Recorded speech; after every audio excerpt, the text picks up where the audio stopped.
All right, we are live. Good evening, everyone. All right. Yeah. Good evening, everyone. Thank you for joining us again. First off, let's check in. How you guys doing? Matt, Greg, how you guys doing today? Fantastic. Absolutely beautiful day, and I am excited to talk about The Witcher this evening. Oh, likewise, likewise. Welcome in Insomnia Night. Well, I mean, welcome in everybody, first of all.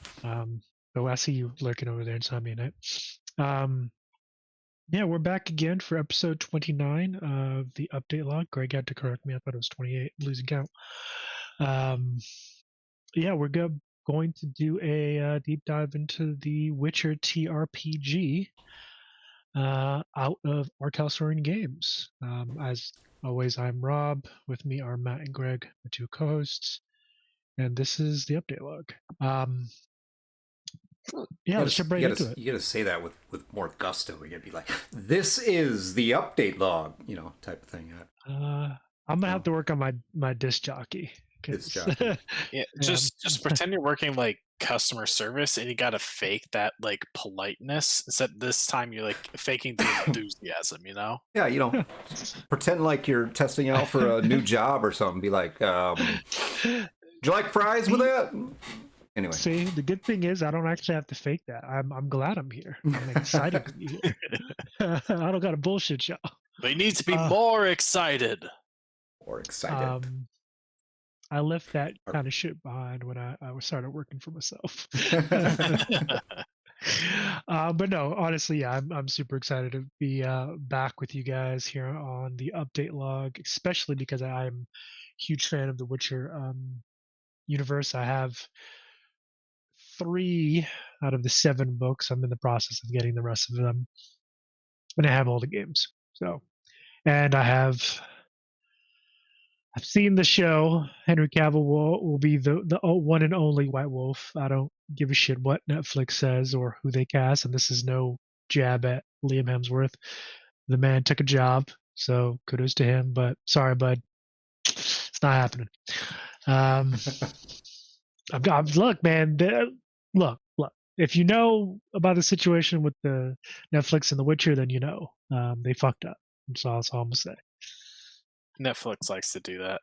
They royally shit the bed on that They one. all do. They all do. They really do. Yeah. I've been watching. Well, I've been watching The Wheel of Time on Amazon, which now that I've really gone back and anyway, not it is a good the books. You've realized it's a good show, but it is not The Wheel of Time. And the Lord of the Rings thing is kind of yeah, we ain't touching that with a 10-foot pole. So that situation's another one. The Witcher. Here we go. Yeah, The Witcher. Yeah, we're gonna jump right into The Witcher. So yeah, we're doing a deep dive into the system. So a little caveat there. When I say deep dive, we're going to dive into the core concepts, the core mechanics of the game. Though I will admit, hour and a half, 2 hours that we usually do, we probably won't get to everything. But we're gonna do our best. Try to get the fun bits. Yeah, the fun bits. The fundamentals. Yeah, like it's a fairly crunchy system, so it is. We'd have a much longer podcast ahead of us if we tried to go for the full thing. We'll try to get the meat and potatoes of it. The meat and potatoes. I go for some meat and potatoes right about now. Excuse me. I guess that means we start out with the world, right? We are. We're going to start out with the world of The Witcher. So, so to give you guys a little bit of backstory, if I'm pronouncing his name properly, should have probably looked this up beforehand. But so the Witcher story originated in Poland by an author by the name of Andrzej Sapkowski. Hopefully, I'm pronouncing that properly. He wrote, I believe, the first 3, maybe 4 books, potentially before. I'm going to put the name in chat just so people know what we're trying to pronounce. Yeah. It's Polish, so Yeah, I believe it's Andrei Sapkowski. Sapkowski, yeah. Yes, and he is the creator of the Witcher universe. Started out as a book. Believe he wrote like the first 3 books potentially before the first game came out. First game came out in I believe the early 2000s. No, not the Witcher series game.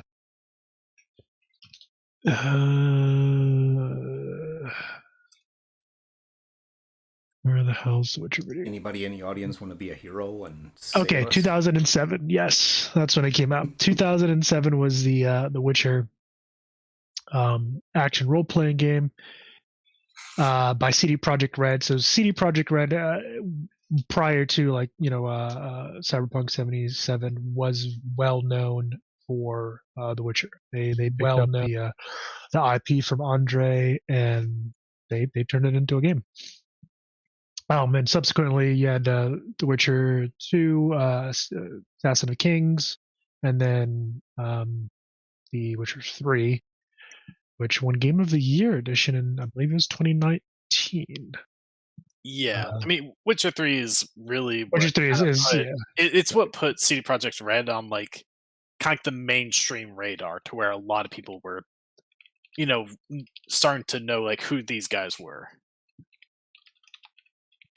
Yep. Yeah, it really put them on the map, and they've done a fantastic job for all 3 games. Obviously, the first one is a little dated. Again, it's been over 10 years. So bear that in mind. They actually are slated to come out with The Witcher 4 on the Unreal 5 engine, probably the next 3 years or so, give or take. Video game development takes a while. Yeah, especially for if you want to make something like, I don't want to say good, but expansive, that's going to take a while. All the programming and great things. Oh yeah. And here's hoping it releases in a better state than 2077. Damn, my man's always throwing shade. Look, we don't forget, all right? Never forget the launch, huh? You gotta let that go, Matt. You gotta let that go. Some of us didn't have that problem when launch happened. Yeah, I was lucky. The launch of 2077 for me was actually pretty okay. Anyway, so those are the 3 current games out. The 4th one slated to be released sometime in probably the next 3 to 5 years ish. Again, I'm not trying to speak for CDPR. That's just usually the timeline for video games. However, in the interim, the Witcher TTRPG came out shortly before the 3rd game. I want to say it came out. Are you trying to remember what Cody told us? Yeah, I'm trying to remember it was released in 2018 in August. Okay, so it was about a year-ish before the 3rd game came out. And yeah, it was one of Cody Pondsmith, who's the lead designer and writer on this one, along with his mom, Lisa Pondsmith. They basically fielded this TRPG, and it's from what I have understood, and I've sat here and read for the last couple days, they did a good job. So for those of you who have played Cyberpunk 2020, it'll have some elements from there, and the other Cyberpunk games has some elements from there, but it definitely carves its own niche. But yeah, let's jump into the world of The Witcher. So long story short, The Witcher is not a nice place. There's no happy endings. There are no heroes. It's a bleak world, but it's fun. Dark fantasy. It's a dark fantasy. It's like the dark future. Yeah, Art House Orient has a type for their games. Yeah, they do it dark well. And depressing. Believe it or not, we're actually trying to pump this game up some. Yeah, it's a fun game. I mean, it's a fun Bro, world, and it's also a fun it's game. so depressing. I love it. Yeah, it's so depressing and it's so good. But again, it's also really easy, really low barrier to entry. You don't need 10 of dice. You just need some, a D10, really just one, and some six-sided die. Yeah, D10 and Yep. D6. Those are D6, really yeah. the only die you need. Much very the same way as Cyberpunk. At least Red, that's the one I'm familiar Mhm. with. I don't know about 2020 and the previous versions, but you only need 2 different kinds of die to Yep, really play the game. pretty much. So now that we got kind of the initial nuts and bolts out of the way, let's jump into the actual origins of the continent. That's right. That is essentially where the world of The Witcher takes place. Is the continent. Doesn't really have Yeah. a name. Yeah, it It's is called a the continent. continent. Yeah, it is a continent called the continent. Yeah, it's on a world somewhere in some universe. And initially on this particular continent, way back before humanity first stepped onto the scene, were gnomes. Actually, that's ironic. You don't really see that in most TTRPGs. Like if they have different races, usually the gnomes aren't the first ones there. It's usually the elves. See, the gnomes are the elves are usually the main one because they're long lived and all that stuff. Mm. But like usually when you think like the important like races, you have like humans, dwarves, elves. Those are usually the most Trying to important. say And gnomes ain't important. gnomes are usually like just kind of off to the side doing their own thing. They aren't usually Yeah, they that really are. relevant to the world.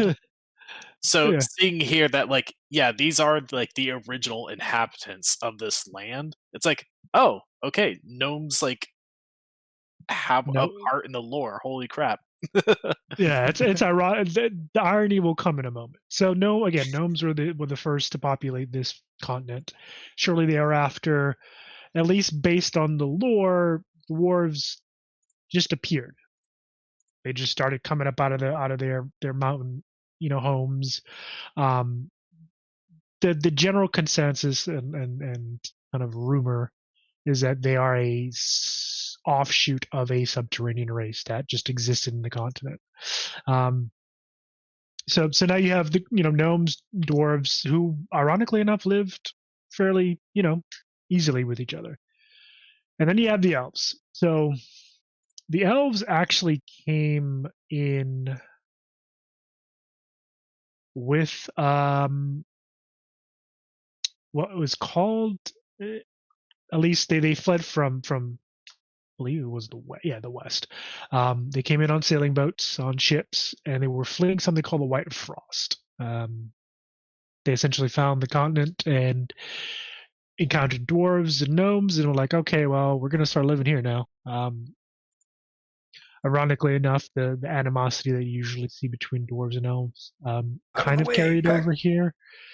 Pretty much, I kind of carried over here, but not really. Again, they kind of lived more or less in harmony. Relative peace, Relatively. That's no fun. However, the kick to the hornet's nest that kind of turned everything on its head was the conjunction.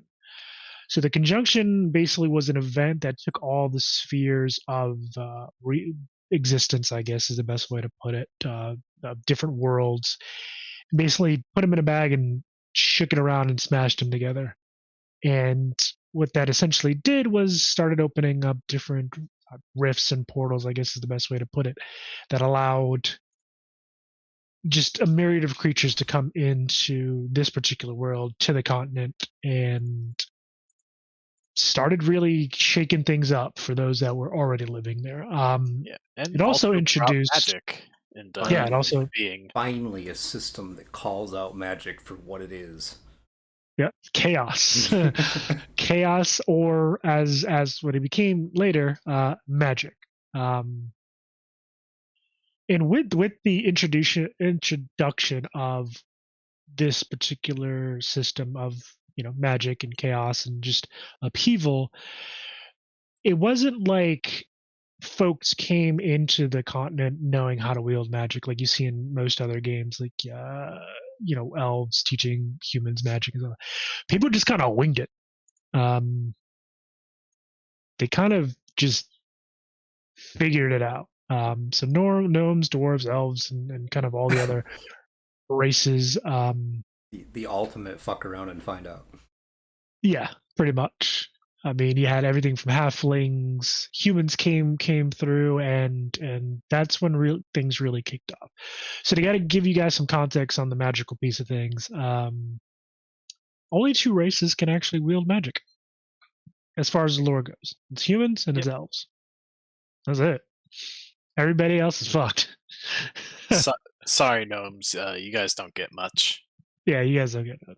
You get to inhabit the continent first, but that's about it. So that's all y'all get. Since we're talking about races, maybe now would be a good time to dive into how they actually interact with each other. Oh boy. Okay, so So, did you guys know this game actually has mechanics around I don't it has mechanics around social standing regarding your race and like the area that you're in. So it I guess you could say nah, I won't go there. But yeah, so it's like in different areas, different areas are more or less accepting of different races because this is a world where very much there are tensions amongst the races, and that comes into play in the mechanics. So places like say the North, which are very like human controlled. Humans are seen as equal. Well, pretty much everything else are just like they don't like anything else. Pretty much. And in unless these you're areas, Nilfgaard, which we'll get into in a moment. Oh yeah, and in these areas, like if you're not one of the races they're seen as like equal, you can take certain like kind of penalties when trying to interact with the people there. So, like say if you're a dwarf in the north who's simply tolerated but not quite equal, you have like a -1 to certain like skill checks involving like interacting with people, like charisma type skills. Seduction, charisma, persuasion, and leadership. They're like, yeah, so it's harder to do things, and there's essentially like 4 levels to this. Equal, meaning like equal is just like the best. No penalties there. Tolerated is they don't quite like you, but they'll again tolerate your existence. Mm-hmm. Then there's feared, which is pretty bad or good depending on the way you leverage it. Because you can intimidate better when you're feared, but also your charisma suffers a bit of a penalty. And then there's hated, which that's pretty much attack on sight. yeah, I mean not quite attack on sight. I mean maybe depending on the place, but it's essentially just tolerated ×2, so even further reduction of those kind of I'm actually going to skills. Correct you there, Matt. As it says here in the book, characters who are hated are actively despised by most people. They aren't necessarily outcasts, but are often the targets of racial aggression and hate crimes. Often, not always. Sounds so like... it may be attack on sight for certain groups, but others will just yell at you, say mean words. So yes, racism is alive and well in the TRPG, the Witcher TRPG. I said it. Racism exists. It's part of the fucking game. There you go. Which honestly, I'm gonna be completely honest, a breath of fresh air. Well, I think not okay. I'll say it's a clear any misunderstandings that statement might have. Where it's not a breath of fresh air because yay racism. Yes, no, it's more. it's more about I guess like having that. I guess a bit of like conflict. Realistic. Interpretation of how that thing would go because. Yeah, in our real world that should exist. So if you had like different, races, actual like different races, yeah, like it would exist. Well, it's not racism in the sense that we have come to understand. Know. Right. Yeah, I mean, it's like these are okay. Taking into account this is a game, but for the sake of conversation, in this world, there are other things besides human. elves, dwarves, gnomes, and a slew of other races. And there's shit that comes with that. And so yeah, to help clear up the comment, what I mean by breath of fresh air is, my personal opinion, too many TTRPGs want to play nice with everybody. Everybody needs to get along, and like no, they don't. Like the realistic, or as realistic as we are able to understand, because gnomes don't exist, at least that we know of. You never know. These other alternate races don't exist, so we can kind of only go off of conjecture here. So, but in the real world, and I use air quotes there, considering we're talking about The Witcher, people aren't going to get along with each other. You got different races that they're not going to intermingle, especially when you throw humanity in the mix in this particular universe, because they were all about just taking shit from people. Yeah, humans are just like there are some assholes. They're just like certified haters in this world, especially if you're Nilfgaard. Yeah, well, but Nilfgaard is trash and okay at the same time, because Nilfgaard, and again we'll go into them as this particular discussion continues. Nilfgaard pretty much dominated. They pretty much waged war on everybody and tried to take it. Well, not tried. They actually took over quite a number of kingdoms and territories. But at the same time, they don't treat other races as bad as most other human settlements and kingdoms, which is ironic.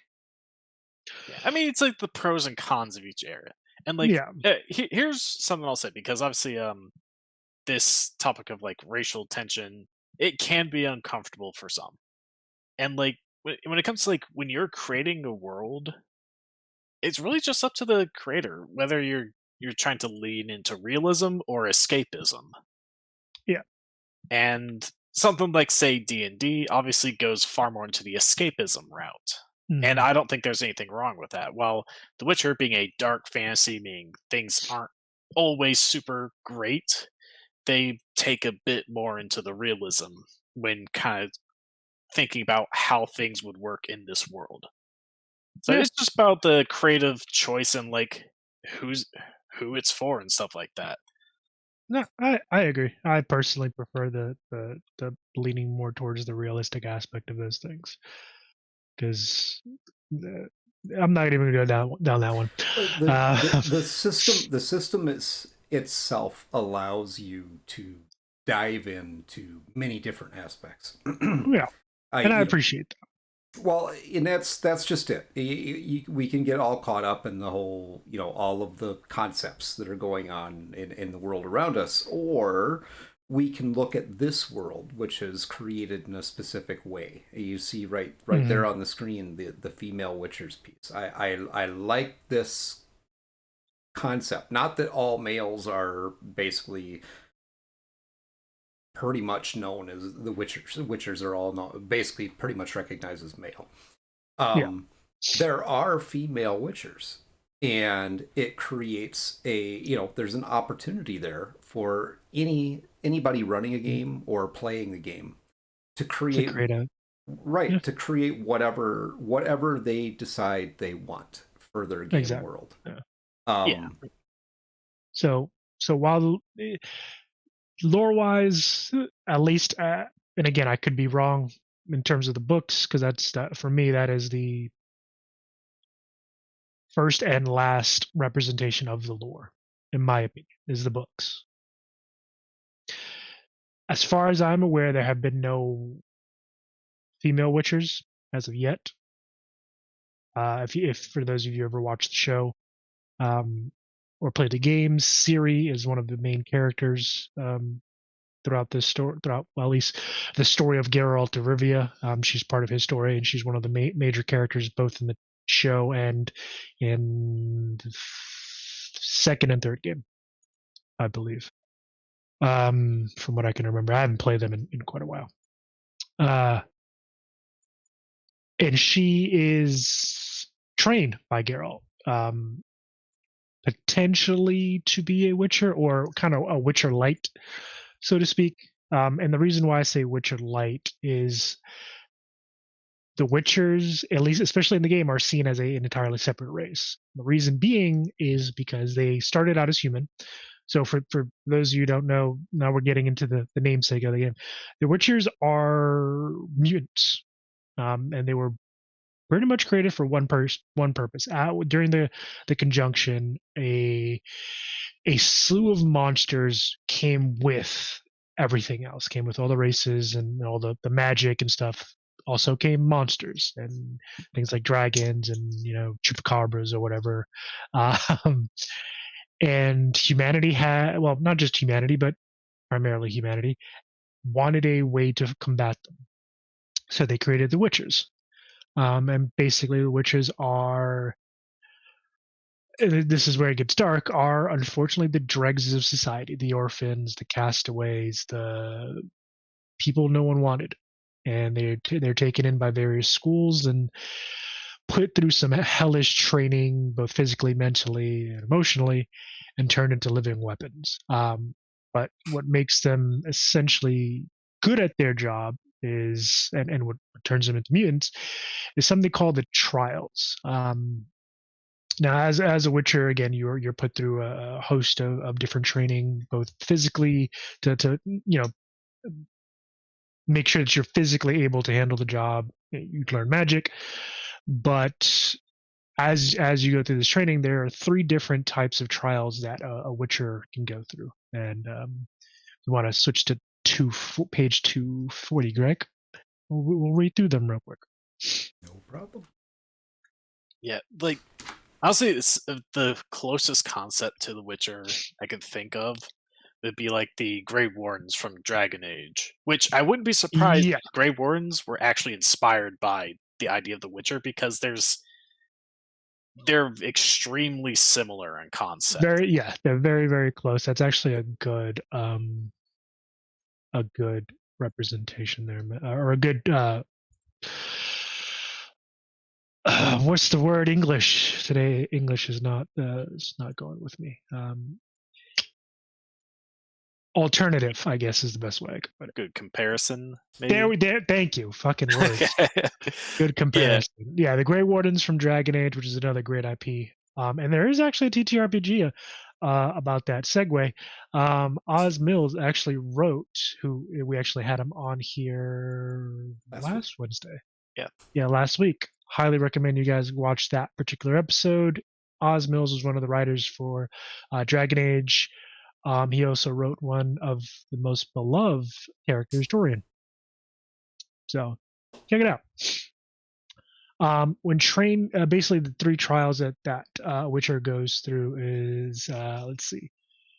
When a trainee's body has been prepared, when grueling physical training and subtle mutagenic mushroom broths, they're fed essentially poison in small doses as they go through their training and what mushrooms are poison?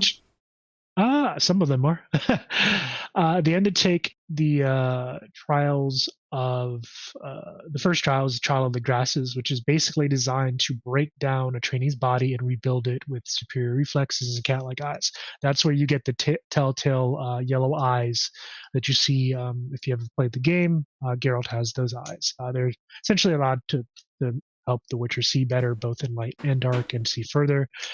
Essentially, a Witcher trainee stops being human after surviving the trial of the grasses, and because you're broken down at literally the cellular level, and you become something more. I believe the attrition rate for this particular, or the mortality rate, let's call it what it is, because you either survive or you die, is either 1 in 4 or 1 in 10. Either way, not very good. Yeah, it's like you got a high chance of dying. Yeah. So, but usually after the trial of the grasses, should you survive, you're kind of smooth sailing from there. And then the second trial, the Child of the Dreams, gives the trainee night vision amongst other benefits, but also sterilizes them. So that's another thing why Witchers are so different from everyday folk, even like elves and dwarves, is they can't have kids. And then the last trial, the Child of the Mountains, is basically kind of more of a I guess an exam. You get tested on anything that you were trained on, and if you're able to retain memories of the previous trials. Yeah, that's where I'd be screwed. That's just because you're old. But yeah, that is another thing. Witchers are taken as adults. Sorry, as children. Very rarely do adults become Witchers. As a matter of fact, I don't think I know of any actual character that has been spoken of that was an adult that actually survived the transformation. It's just, yeah, kind of like Space Marines from 40K. So there's a reason why like Witchers, like when you're picking your race for this game, Witchers are separate from humans because of just They're no longer how human. yeah, just because of how like changed they are. They may look a lot like humans, but like at their core, they've become something very different. Yeah, they're not actually human anymore. Yep, and that actually adds, again, circling back to the racial tensions. Witchers are honestly, Witchers are treated worse than the other races. Oh yeah, across like, the majority. Yeah, like I'm looking back at that chart right there. Nowhere is a Witcher considered equal. At best, they're tolerated. Other places, they're hated and feared. So, yeah, if you're running a campaign in this game and like your DM is running it accurate to those kind of racial tensions, being a Witcher, expect some difficulty when trying to interact with people of the world. And it got so bad for Witchers that there was actually during the initial phase of the conjunction, when monsters were at their peak, Witchers were needed. That's why they were created. They were needed as monster hunters. They were sent out to face the things that go bump in the night. And they did. The ironic part is they did their job so well that after centuries, monsters became more myth than anything else. It was very rare that humanity and the other races actually encountered a legitimate monster. So Witchers became the ultimate quality team. Yeah. Yeah, essentially Harper. They were a necessary evil for most things. But when their usefulness died out, they became the target of a lot of hate and ridicule, and they were essentially hunted to near extinction. And the reason for this, there's a couple reasons. Number one, they were already kind of looked at as leery, but it was more of a power play by those at the top because Witchers didn't take sides. They were mercenaries. There was monster hunters. You pay me in coin, I do the job, I kill the monster, and that's it. I'm not going to fight your war. I'm not going to kill. They weren't assassins. Most of them weren't. If you play the second game, you actually meet a character who is an assassin, for lack of a better word, and it's probably one of the most interesting characters in the mythos. Even though I can't remember if he dies or not. Hopefully, he dies. Hopefully. Oof. Yeah, but yeah, Witchers have definitely had it rough because they did their job. Once they were done, people kind of turned on them, and then so many of them got killed and just kind of run to the ground that eventually the monsters started kind of making a comeback because their natural predator was gone. And it's to the point where Witchers are more in hiding than anything else. They don't, they try to keep a low profile. Most of them, obviously, you have Geralt of Rivia, who's the legendary White Wolf. He's one of the more well-known ones. But most of there are schools, different schools of within the Witcher community that teach you. All of them have like a basic kind of curriculum, I guess is the best way to put it. But some of them, like the School of the Snake, the Wolf, the Bear, they kind of teach you different focused techniques, I should say. So that's basically the world. We're actually gonna continue on to the general conflicts of the world. That I believe is page oh, excuse me, page 7, actually. There we go. Yeah, we're gonna travel back just a bit. Just to give you guys, so we talked about the Witchers, we talked about some of the tensions that have happened within the world. Now the major conflicts honestly stemmed literally from the conjunction. Oh, I mean sorry. that too, but the conjunction. And it started with Nilfgaard. So Nilfgaard was a kingdom to the north that essentially, and there's a kind of a bit of religious aspect that kind of goes into it. But basically, Nilfgaard came in onto the scene around 1239. Was kind of when things really kicked up.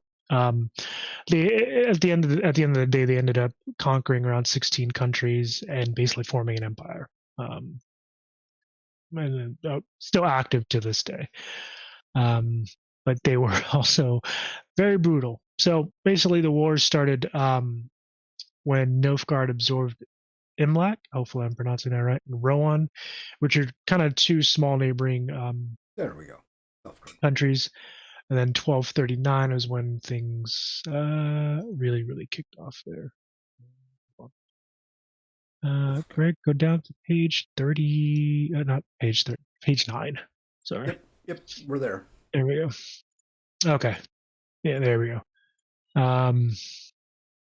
So that happened, and fortunately, after that particular instance, there was sort of a power vacuum when the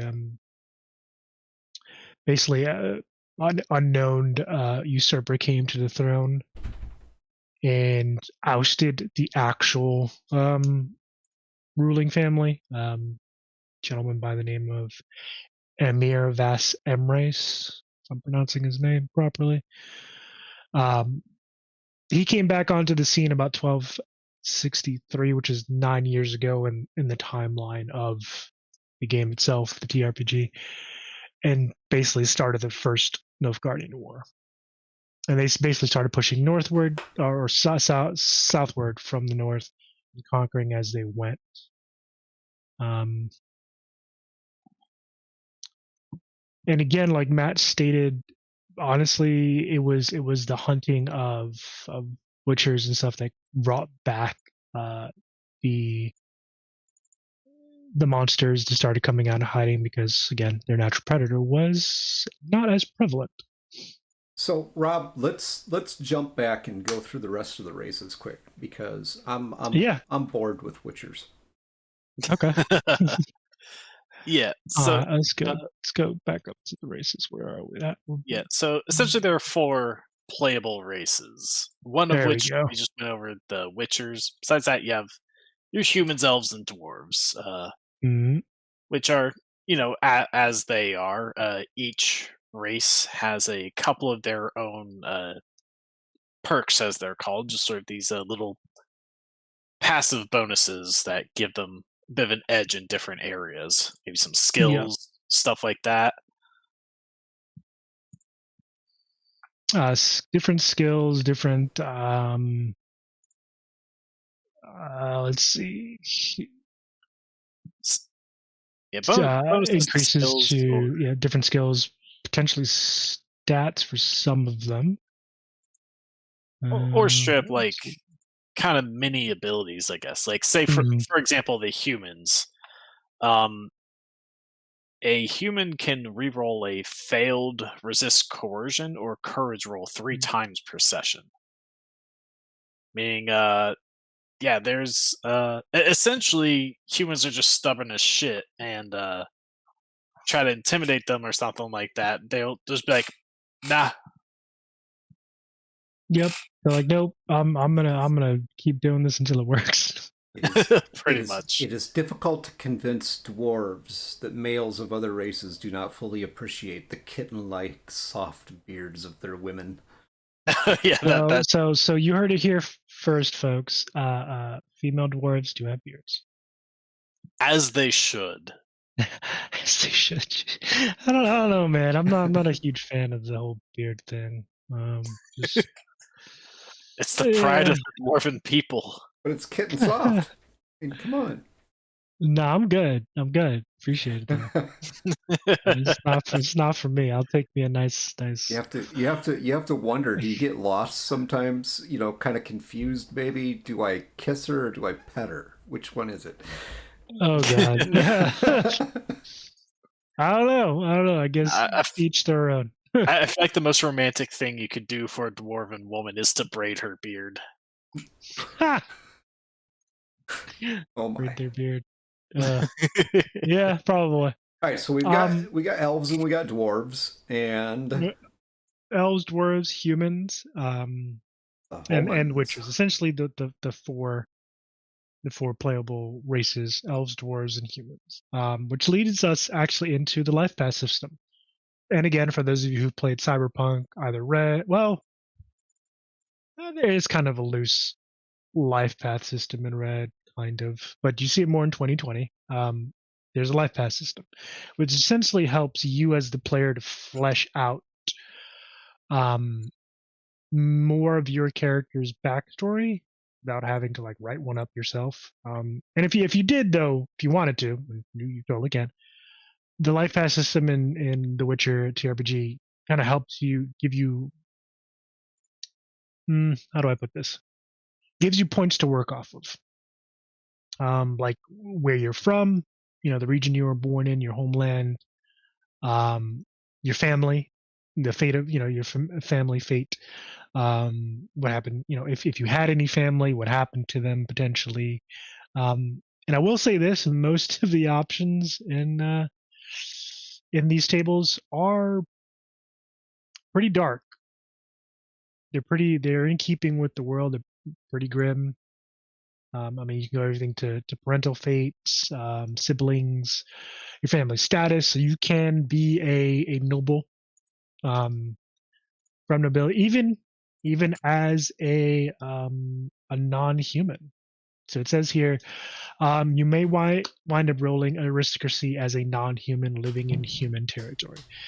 It uses Nilfgaard as an example. Nilfgaard is in this situation is not a problem if you are from Nilfgaard, since they're more accepting of non-humans.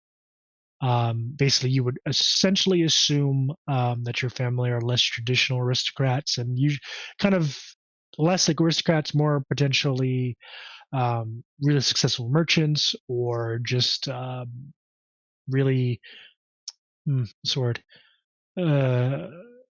Really key to the the core of that particular kingdom or settlement. Also, so in case you guys haven't picked up, Nilfgaard are really the de facto bad guys, depending on how you want to flavor it. Because slavery is alive and well in Nilfgaard. That is a thing. Yeah, it's an entire empire bent on conquest. Yeah. So pretty much. It's very often an aggressor to its neighbors. Yep, they want what you got, essentially. Yeah. You can actually also have siblings in this game. Definitely human. Part of your backstory, and they're all of Nilfgaard's human. Well, at least the ruling class human. And though there is a light at in this particular grim tapestry. You do have influential friends, depending on how you roll. Which is actually another pretty cool. part this whole life path. Honestly, the life path system. There's a lot to it because you have your homeland where you comes from, and that can carry with it its own like kind of bonuses depending on where you come from. So like certain skills. You have your family fate, which it's just rolling to determine what's kind of happened to your family over the course of your life, and you roll a d10 to decide that, but it's in 3 different places depending on what area your homeland is. So the northern states, or the northern kingdoms, the Nilfgaardian Empire, or the Elderlands. Each of those have like different results for your d10 roll. I got a 9. What happened to me? 9. Oh no, your family has a deep dark secret, bro. You can't let that be discovered. It sounds almost realistic. It's not good. It's not good. For your family fate, or let's see what you got. Family fate. Yeah, for both Northern Kingdoms or Nilfgaard, both of those, you gotta. Family's a deep dark secret, and you gotta keep that shit secret forever. Yeah. Jesus. Yeah, it's pretty bad. Yeah. Then you have things like parental fates. Pretty much deciding, hey, my parents dead. Let's find out. Roll those dice. Let's go look. Let's see. Odd or even, and it is odd. Something happened to my parents. Yep. Something happened to your parents. Let's go with the 9. Let's stay with the 9 for a bit. So if you're in a northern status, or if Nilfgaardian status, so for northern, one or more of your parents is defected to Nilfgaard. They may have been given a deal, or they just jumped over the border. So for to Nilfgaard. So for leaving the northern states to Nilfgaard, here's what happens: you're enslaved. One or more of your parents are enslaved, and what's more is they probably committed a crime against the Empire or set up by a rival. So that's what you get.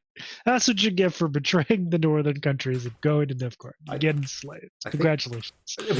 Yeah, but like the main bit with the life path is that depending on how far you go into it, you could have a fairly whole good backstory idea of right like up. what your entire backstory, because beyond that, there's your family status, kind of like where they are in the social hierarchy, whether it be peasants or nobles. 3. For parental fate? Yeah. For parental fate, a 3. Yeah. If you're in the northern kingdoms, one or more of your parents have been cursed.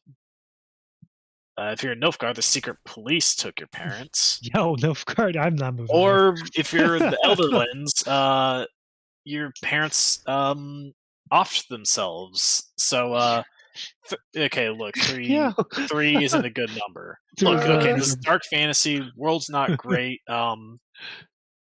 Yeah, that's the whole thing. But there's okay. But listen, who doesn't love a tragic backstory for their character? Where's this chart at? Because that wasn't the chart I was looking at. Parental fate. This chart okay, the parental fate one. Gotcha. Okay. But they got all sorts of stuff. So there's parental fate. There's your family status. You have a most influential friend. See, that's what similar to the others. I want family status. Let's see. What is the family status thing? Let's see. All right, go ahead and roll. What do we got? A 2. All right. So northern status. You were adopted by a mage. You were given to a mage at a young age. Lived in comfort, but barely saw your caretaker. So you were a latchkey kid, essentially. That's because my parents were taken by the secret police. I mean, maybe, yeah, probably. When they jumped over the border and became slaves. Actually, 2 ain't that bad across the board. 2 is actually pretty good. In Nilfgaard, you were raised by the clergy of the Great Sun. That's the religion we're talking about, guys. You grew up pious and always aware that the church would guide you. Yes, indeed. Yep. Yeah, I mean, essentially, when it comes to family status, the lower you roll, the better. If you roll a Too 10, high. you're a peasant. You know, Yeah, you're a peasant across the board. You're a peasant, and lowborn. You ain't shit. Man, You ain't why did my nothing. parents have to roll a 10? How about these most influential friends? I wonder what would happen if I rolled a 7. a 7. A 7, okay. You could have an entertainer as a friend, a man at arms as a friend, or a sage as a friend. Yeah. 7, not bad, honestly. Yeah, Then again, 7 not all of bad. these, all of the most influential friend aren't bad. Some probably better than others. I think having a count Yeah, as that would influential be friend cool. is probably pretty good. Well, it Or a looks like mage. A mage would be another good one. you get some gear with these friends, so Yeah, you will get Dude. some gear on both the family status. This isn't at all like real life, because here friends come bearing gifts, and in real life friends come wanting things. So Damn, Greg. But I don't think they're ready for that serious talk. But he's not wrong though. You can even have siblings. So there is that. And then to kind of round out the life path system, you have life events. You could have 8 siblings. Well, what the fuck are your parents up to? Well, what about siblings? I mean, well, let's see. My parents probably had a really big 9. I'm an only child. Never mind. Oh no, okay, actually 9. That's an only child. Whether you're in the Northern Kingdoms or Nilfgaard. That's weird. See, that's just weird.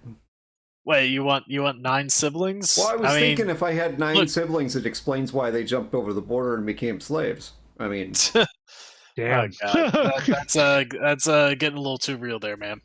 yeah. Then you have your life events. So death and siblings.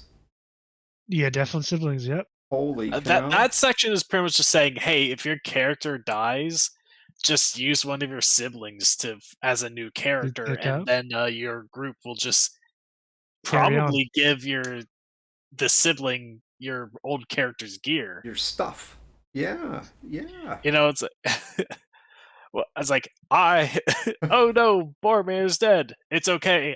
his brother, Faramir, am here. My man, Boromir is dead. In this world without resurrection, your character is 110% dead. So that extra 10% matters. I mean, exactly.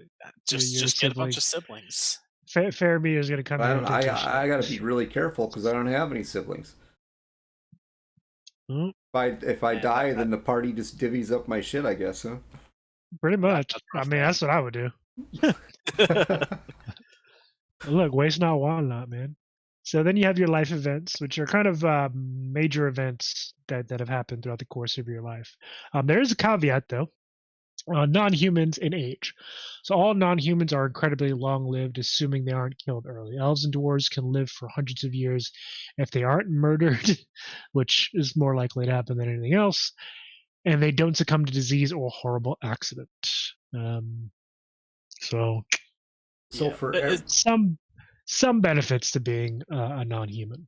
Yeah. So essentially, for every full 10 years your character's been alive, you roll a 1d10 on the table to see what the most important event of that decade was. Well, let's see. How old is my character? Somebody in the audience put an age in there. Let's see how old this character is. And no, don't try to guess my age. He's 28 years young. Anybody? All right, so the first 10 years is a 2. Okay, first 10 years? 10 years. All right. That is a fortune or misfortune? Fortune or misfortune. Okay.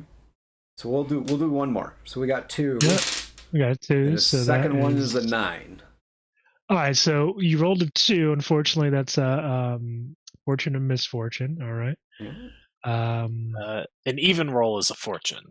So if it's a 2, you've got a fortune. A 9 then is You're blessed by a priest. You're given a holy symbol that you can show to people of that faith to gain +2 to charisma with them. Yep.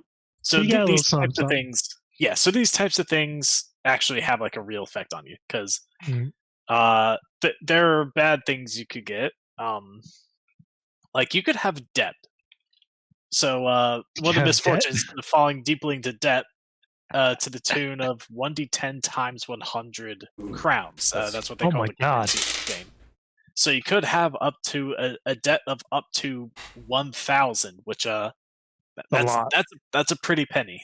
Yeah. I hit. Oh no, I got the holy Imprisonment, symbol. addiction, lover or friend killed, false accusations, hunted by the law. You thought you had a friend from earlier in your life path. Now you don't Or have you one can be anymore. cursed. You could be freaking cursed just because some mage decided they didn't like the way you looked at them. Yeah, so beware making an old character because if More shit happens to them. it could go very well depending on the way you roll. You could have like all the greatest things, so much money, everyone loves you. Tamed a wild animal. You can have all sorts of that stuff, or you could just be the most sorry piece of shit this world has ever seen. And oh my goodness, Why are you so negative? Jeez. Also, by the way, in case we didn't clarify, this is actually part of the character creation process. That's kind of where we're at right now.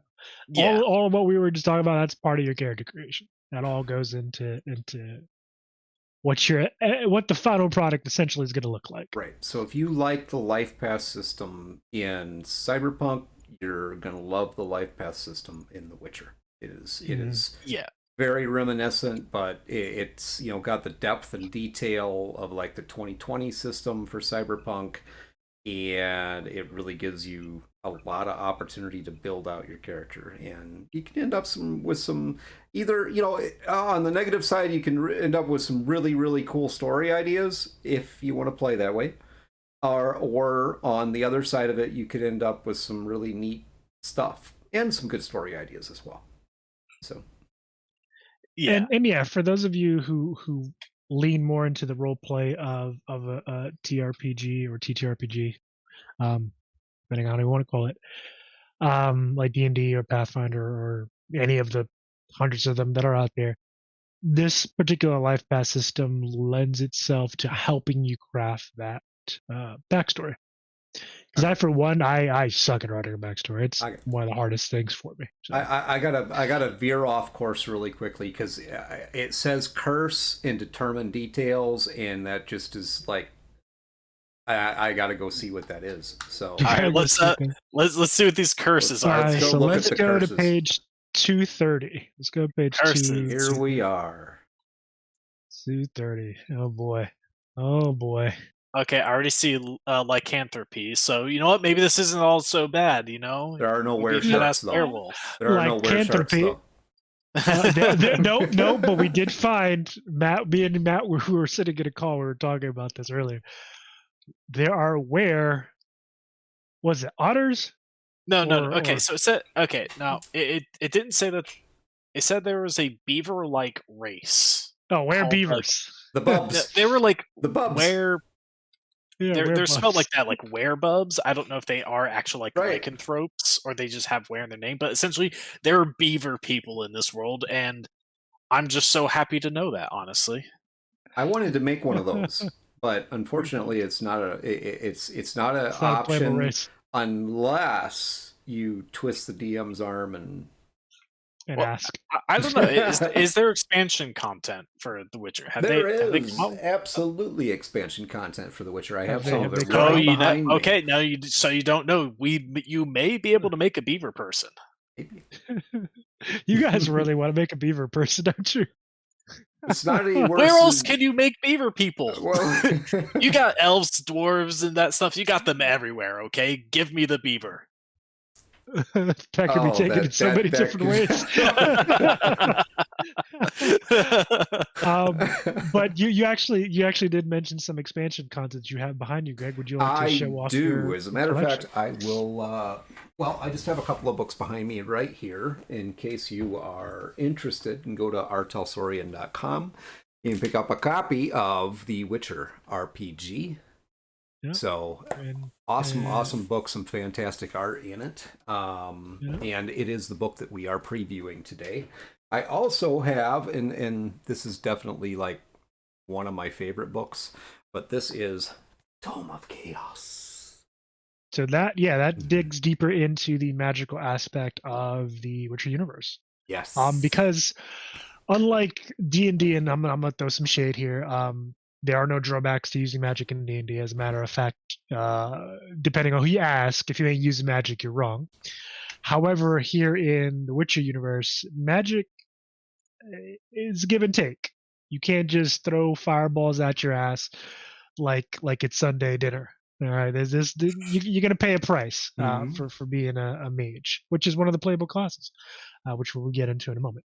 And what's the third book? Last but not least, if you really want to get into the lore piece and the Witcher story and being able to kind of really delve into what the Witcher is all about, then you want this, The Witcher's Journal. Yep. That is another thing that the Witchers are more or less known for, but also probably why they're ridiculed and shunned by humanity, because they, again, not being human anymore, they are considered long-lived. Most Witchers live about 300 or more years. I don't feel old anymore. they're unless I'm mistaken, they're almost immune to poison. And again, they're long-lived. Although I don't know, man, being shunned and ridiculed and hunted for 300 years kind of get fucking old. I ain't gonna lie. At that point, I'd be like, you know what? Come take me. But yeah, lycanthropy is all well and good until you find your happy ass hunted by a witcher. So just make sure the Witcher is your friend, so they can they can talk to the other Witcher, be like, no, bro, he's cool, don't worry, he's a don't cool worry. guy. Well, see, here's the thing: is this is the way that you extend the races from 4, because you get that curse, and then now you have this wealth of new options for your player character. Yep. Right. Curse of Pestilence. Yeah, not preferred. Wow, some of these curses are really bad. Shit. The monsters. I'm reading through them. Let's hopefully we're on page 231 here. Yeah. The curse and you building can build piece. curses. That's right. Yeah, and you can build your own custom curses. Custom curses. But one of them, so the Curse of the Wanderer. The Curse of the Wanderer is one of the most vicious curses, though it doesn't hurt the subject. It strips away even the most loyal friend, relative, or companion. Slowly, the people around the subject are pushed away by misunderstandings, arguments, natural interventions, or even kidnappings until, if they stay around for more than a month, fate starts conspiring to kill them. Oh my goodness, that sucks. So essentially, the Curse of the Wanderer is being a witcher. I'd say being a witcher on steroids, because even if witchers generally are they can still try to make friends. True. Whether it be amongst themselves or just less, people that are a little more accepting. This is just said nope, no one. You don't get friends. You don't get friends. You get nothing. Forever alone. Yeah, you are forever alone. If you try to get close to someone, they will probably die. That curse brings to mind being the Witcher version of Final Destination. Oh God. Oh God. Yep. Befriend this person, now you got Final Destination on your ass. Seriously, I see them dropping like flies, walking into walls and exploding and shit. Jesus. Well, how about the penance in suffering? All right, the penance and suffering. Let's take a look at that. That's on page 232.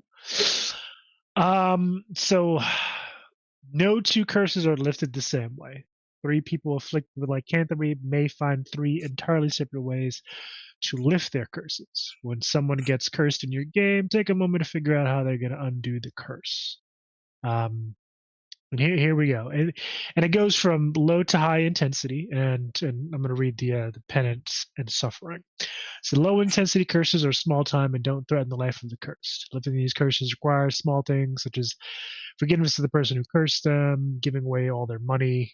Damn, giving away all your money, that shit hurts. Fuck out of here. Oh, Or burning their most prized possessions on their what how is that low intensity? okay. You know what? I'm gonna spend all my money first. Then when I have like 2 gold left or crowns, I'm gonna just toss those in the fountain. Boom! I gave it all away. Curse lifted. Man, that was easy. I'm sure the GM will take that, right? I mean, depends on your GM. I personally would not. You're giving me all your fucking money. So medium intensity curses are dangerous and powerful webs of magic that threaten the curse's life. Lifting these curses require real suffering. The curse must renounce a loved one, nearly die, or spend years in isolation and God damn. Oh my god. Yo, if you guys haven't gotten the clue yet, curses suck. Yo, they And really this is fucking something do that you shit. could possibly get at character creation. Yo, they ain't fucking around. Oh All right, god. let's see All what right. high intensity has for us. So high intensity are tremendously dangerous and luckily very rare. These curses require intense suffering. To lift these curses, the curse must sacrifice a beloved companion or lose literally everything. You only got two options: kill someone you love or lose absolutely everything. Which may include that person. Yeah. All right, all right, all right. So my parents crossed the border and became slaves so that I could make a entertainer friend and get a holy symbol, and and no curses. Thank God for that. No, So no what am I curse. going to do with my life now that I've All made it past all that hardship? Now we can right, finally get let's to professions, which are let's Profession. get the now that we've professions. gone past all that stuff in the character creation. There's a lot in this character Oh, creation, by honestly. the way, yes. By the way, you do have a personal style, so you can kind of tailor. You can look the way you want to look in all Oh your yeah, suffering. yeah. You could. Everything else sucks, but goddamn, do I look fabulous? That's right, baby. That's right. But yeah, professions is essentially this game's class Fabulous. system. Hmm. Um, and there's a and you can kind of choose which one you want, except if you're a Witcher, your profession is the Witcher. Witcher. Yeah. So You there can't are be. 9 different professions, but the Witcher again, being that it is different, there's a whole nother section for if you are a Witcher. Well, let's Uh, let's just look. We can come back to this piece. Let's look through those professions really quick. How's that sound? yeah, we'll All right. get to the Witcher stuff in a bit. So Bard, so you can be Jaskier. You can be Jaskier. Just say you can throw a coin to your Witcher, or toss a coin to your Witcher, I should Toss say. a coin to your Witcher Yep. and So be you empathetic. can play your Bard. Yep. So actually, let's go back just a little bit. Where are we? Hold on, wait a sec. Nope, nope, not that one. Statistics. There we go. Actually, let's go forward a little bit. Because each of these classes will actually revolve around a couple of different skills or statistics. So you have 2, 4, 6, 5, 9 stats, and I'm glad this TRPG calls uh, your stats and not ability scores like D&D, because that shit's weird. Um, It's an yeah, ability. it's just odd. It's an ability. Eh, eh, not really. Anyway, so you have intelligence, reflexes, dexterity, body, speed, empathy. You actually, and this is something that's really unique. I haven't really seen this in a different TRPG. Uh, Crafting. You have a craft stat. You have will and you have luck. Um, Whoa! I lost you.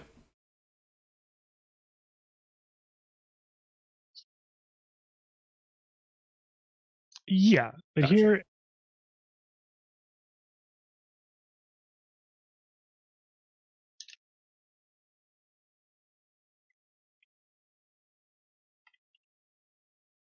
Just a second. Oh, did we lose some people? We lost Matthew. Oh, did we? We did. We did. Hear me? Now I hear you. There you are, buddy. You're in. Oh no, Matt! I think you were talking to thin air, buddy. Oh, okay. Well, I guess I'll just Repeat repeat what I yourself. just said. Rewind. But yeah. So the thing that I think is interesting about the craft stat is that I feel like in a lot of other games, the what you see it being used for machinery or creating things, setting traps and stuff like that. I can see a lot of that going to intelligence and other systems. But perhaps when as they're kind of creating the game out and like what each stat governed, maybe they found a lot going to intelligence, and perhaps they decided to kind of split that up. That's where the craft stat comes from. Yep. Because it is a bit of an odd one in there because a lot of the stats are always like something innate to your body or your mind, stuff like that. And then craft, Yes. it's like, yeah, huh? It's odd, but mechanically, if intelligence would have been OP otherwise, then sometimes that's what you gotta do making a game. Yep. But yeah, so let's see here. So you have your intelligence, reflexes, dex, body, speed, empathy, craft, will, and luck. And in craft, I think obviously that's because you can actually be a craftsman as one of the professions. We'll get into that in a second. So those are your 9 major stats, and then you have a couple of derived statistics that are adjusted based on particular things. But so now that you guys have an idea of that, let's go back up to the professions. Yeah. So each profession, they have the main thing for each is that they have a defining skill, which is a pretty much a unique ability that only that profession has. So, for example, the bard, they're essentially able to. They have what's called busking. So pretty much, they go into the nearest town center or whatever, Not to make a be busking confused roll. with busting. Yeah, it's very different. Yes. And I assume that just means they're performing. I haven't heard that word before until today, busking. That'll be a Google search in just a minute. Essentially, it's just a way for them to earn some extra money. And that's what the bard does. Or if you do very poorly, you could end up being harassed by the locals for poor performance and have a -2 to charisma with anyone from the town for the rest of the day. Aha. So a bit of a risk there, but make some money. That's what bards do. Leave my town, lest I taunt you again. So next on the list is craftsmen, and they take advantage of the crafting stat in their main ability called patch job, which that basically allows them to patch up a weapon or piece of armor well enough to keep the person wielding it in the fight. And let's see. Essentially kind of lets you shield. fix things up, like not fully, but it's like essentially half capacity for things that are kind of breaking. It's kind of like in Cyberpunk. If you're a techie, you got that what was it called? The fabricate, I believe. Fabrication. No, not fabricate. It's the field the field something. Pretty much lets you kind of patchwork, kind of just jerry rig something back to working condition for a little bit. I think it's actually called jerry rig. Is it? Okay. I think so. I could be wrong, but I think it's called jerry rig. Yeah. So there's a similarity there. Called, one of the things. All right. So there's a similarity there between this craftsman and the cyberpunk techie. But besides just the defining skill, there are a few other things that your profession can determine for you. So you have your vigor and magical perks. Both of those are magic related. With pretty much vigor is how much primal chaos you can channel through your body safely in order to cast spells, and then magic perks is just that how many kind of like spells, incantations, etc. you may have. These are kind of mundane classes, so they don't have any of that. Yeah. You have these skills, which are pretty much just like your starting selection of skills that when you start the game or in character creation, you have I believe it was like 44, I think, skill points to distribute. Well, hold And on, Something like these hold are the on, that, yeah. hold on, skills. hold on. We got a bunch more things we got to go through. We can get back to that. We'll do the skill piece. Okay. I mean, the skills for the class piece, but how many you've got? I mean, we can go through that too. Yeah. Okay. But yeah, most of these classes will, if you can, let me see, you, as you see on the crafter, you have particular skills that kind of come with the class, and these are obviously something that are going to be of benefit to you in doing your job. So the next one, Greg, how about you go into the next one? I knew you were going to do that because the next one is the criminal. Greg looks like a criminal. I It's can't like be one of both, those. man. I'm either old or a criminal. I mean, criminals don't get mean, old, do they? Depends on what kind of crime you're doing. And this is fitting because my special ability is practiced paranoia. Whether an assassin or a thief. Yep. So fantastic. Practice paranoia whenever a criminal comes within 10 feet of a trap. So detect traps, sort of.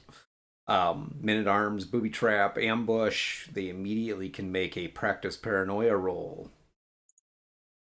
And Nice. when they're successful, they get their detect traps or ambush or whatever it happens to be.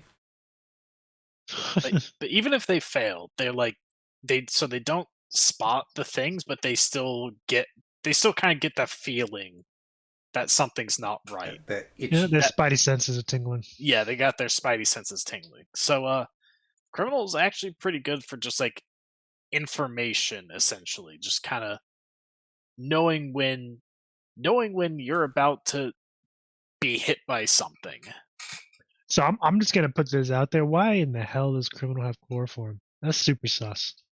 In keeping with the class, but sus.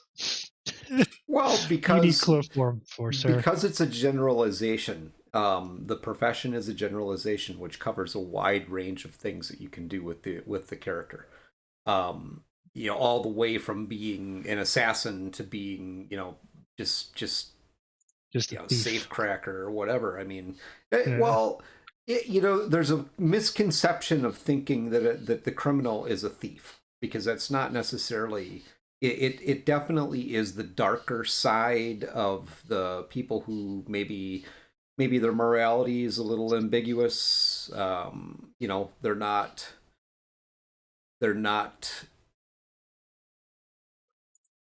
They don't have a lot of moral inhibitions, maybe. No, they don't. Yeah. Most of the time. So. All right, let's. Yeah, I definitely wouldn't paint the criminal as a thief. I mean, it definitely could be. I mean, that's one of the things. Yeah, that's right. that's one of the options, but that's not all they do. There's more than one way to break a law. That's right. Yep. So that's right. The doctor, with all this mayhem and murder. Yeah, right. With all this mayhem and murder, you need someone to patch you up, and that's where the doctor comes in. The healing Fortunately hands. enough, one of the pieces of art for the doctor in the book is someone getting their arm hacked off. So keep that in mind. This is very old school medieval surgery, not this new stuff. Ironically enough, the doctor's defining skill, healing hands, Fetch my works leeches. off of basically crafting as well. That's surprising. So anyone can apply some ointment and wrap a bandage around a cut, but a doctor has true medical training, which allows them to perform complex surgeries. Doctor with healing hands is the only person who can heal a critical wound. Heal a critical wound, they have to make a number of successful healing hand rolls based on the severity of said wound. Interesting. Yeah, it's not your typical healer, for sure. No, not at all. Huh. I mean, this is pretty much just make sure your people don't die type thing. Yeah. See, this is, if you read this is like the epitome of that's like Dr. Death right there. I traveled with a doctor from Nilfgaard for a while. I mean, really? Nilfgaard has doctors? I would have doctors. Because they're evil. Evil doesn't... Yeah, they need to keep their evil empire running. No. What happens if the emperor gets a little boo-boo on his elbow? Is mama gonna come and kiss it better? No, they get the the imperial doctor. They toss him in the volcano and elect a new ruler. Apparently. So Matt, how about you go into the mage class? See, why does he get the mage? I got the criminal. Why does he get the mage? You got the man-at-arms. Yeah, so the mage. Now, this is definitely one of the magic classes. So they, we've left behind the mundane classes, as I'll call them. Kind of. So this is a class that does have, like, say, vigor and magical perks, where they can have some, essentially just some starting spells, rituals, hexes. There's a couple different types of magic, but we'll get into that a bit later. All I gotta say, Matt, is based on that art, I like mages already. Down, Greg. The criminal is showing. Anyway, so say maybe his bard is showing at the moment. The criminal works too. But yeah, so the mages, their defining skills called magic training. It's an intelligence-based one, and its whole thing is essentially being able to kind of identify magical phenomena that you see around you. So, if there's some kind of think of it like, say, Arcana and D&D. You see something magical and you want to know what it is, your mage is the person to go to because they have the magic training and they can use that to try to identify what this thing is. Like, how it works, pretty much just stuff like that. So they're definitely very useful to have around. In addition to the wacky spells they'll no doubt be able to cast. Yep. All right. Greg, how about you go to the man-at-arms? Oh, 1 second. I needed to reply to something quickly. The man-at-arms. So first I was a criminal, and now I'm a man-at-arms. You've moving up in the world, Greg. Yeah. Man-at-arms. Does that mean I have more than 2? No, it just means I'm tough as nails. I mean, there are prosthetics in this game. Yes, indeed, there are. So the tough as nails skill, fantastic. This literally is as it sounds. This dude can take a licking and keep on ticking. Fantastic. Even as their health falls, below 0. All they have to do is roll their tough as nails skill at a DC equal to the number of the negative health times 2, and they can keep fighting. So I like it. I like it. This is probably going to be my character right here. He's going to be the tough as nails criminal. Yeah, I mean, we do have to play a one-shot of this. Got to show off the system. So hopefully you guys are getting ideas. In fact, we are creating a 4-part story. Oh yeah, that's right. Good segue. Yeah, it's a campaign module, adventure module, I would say, but we're creating a 4-part story using the Witcher universe and the game system. specifically for GaryCon coming up in March. So the only way to take part in that would be to actually be at GaryCon and get yourself a seat at the table. It will be awesome. Oh yeah, Greg will be there DMing. We Being are my actually also criminal self. creating being his criminal self. We're also creating 2 modules. One for The Witcher and the other one being for Cyberpunk Red, which Greg will also be DMing, which will be a custom built module. Again, in the Cyberpunk Red system, but not the Cyberpunk Red time. Right. More to come on that a little later. It's actually something that we're excited to showcase. One little hint. See some interesting characters. One little hint. You might go to space. Yeah. Yep. Space travel might happen. So how about a merchant? Merchant. I mean, what all the wheeling and dealing, and you need someone to sell your shit to, or to buy stuff. So well traveled is the signature skill of the merchant, and with it, and if you guys have been paying attention, each of these skills kind of again correspond to a statistic. In this case, intelligence, because it can't be a stupid merchant. Well traveled. Does that mean he's been around? Probably. Knowing him, probably. He's I mean he. It's a traveling merchant. That's the idea. Yep. Your average merchant makes a living from trade, and that trade brings in customers from all around. But a traveling merchant goes to their customers, wandering the roads of the world, learning from its people. A merchant can make a well-traveled roll anytime they want to know a fact about a specific item, culture, or area. The DC set by the GM, and if the roll is successful, the merchant remembers, answers to questions, etc., etc. And again, each of these classes will have skills kind of already, not necessarily already leveled, but it'll give you an idea of what you should be kind of putting your improvement points to. And yes, this game also uses improvement points like Cyberpunk 2020, Cyberpunk Red, things like that. But we'll go more into that in a moment. Matt, how about you talk about the priest?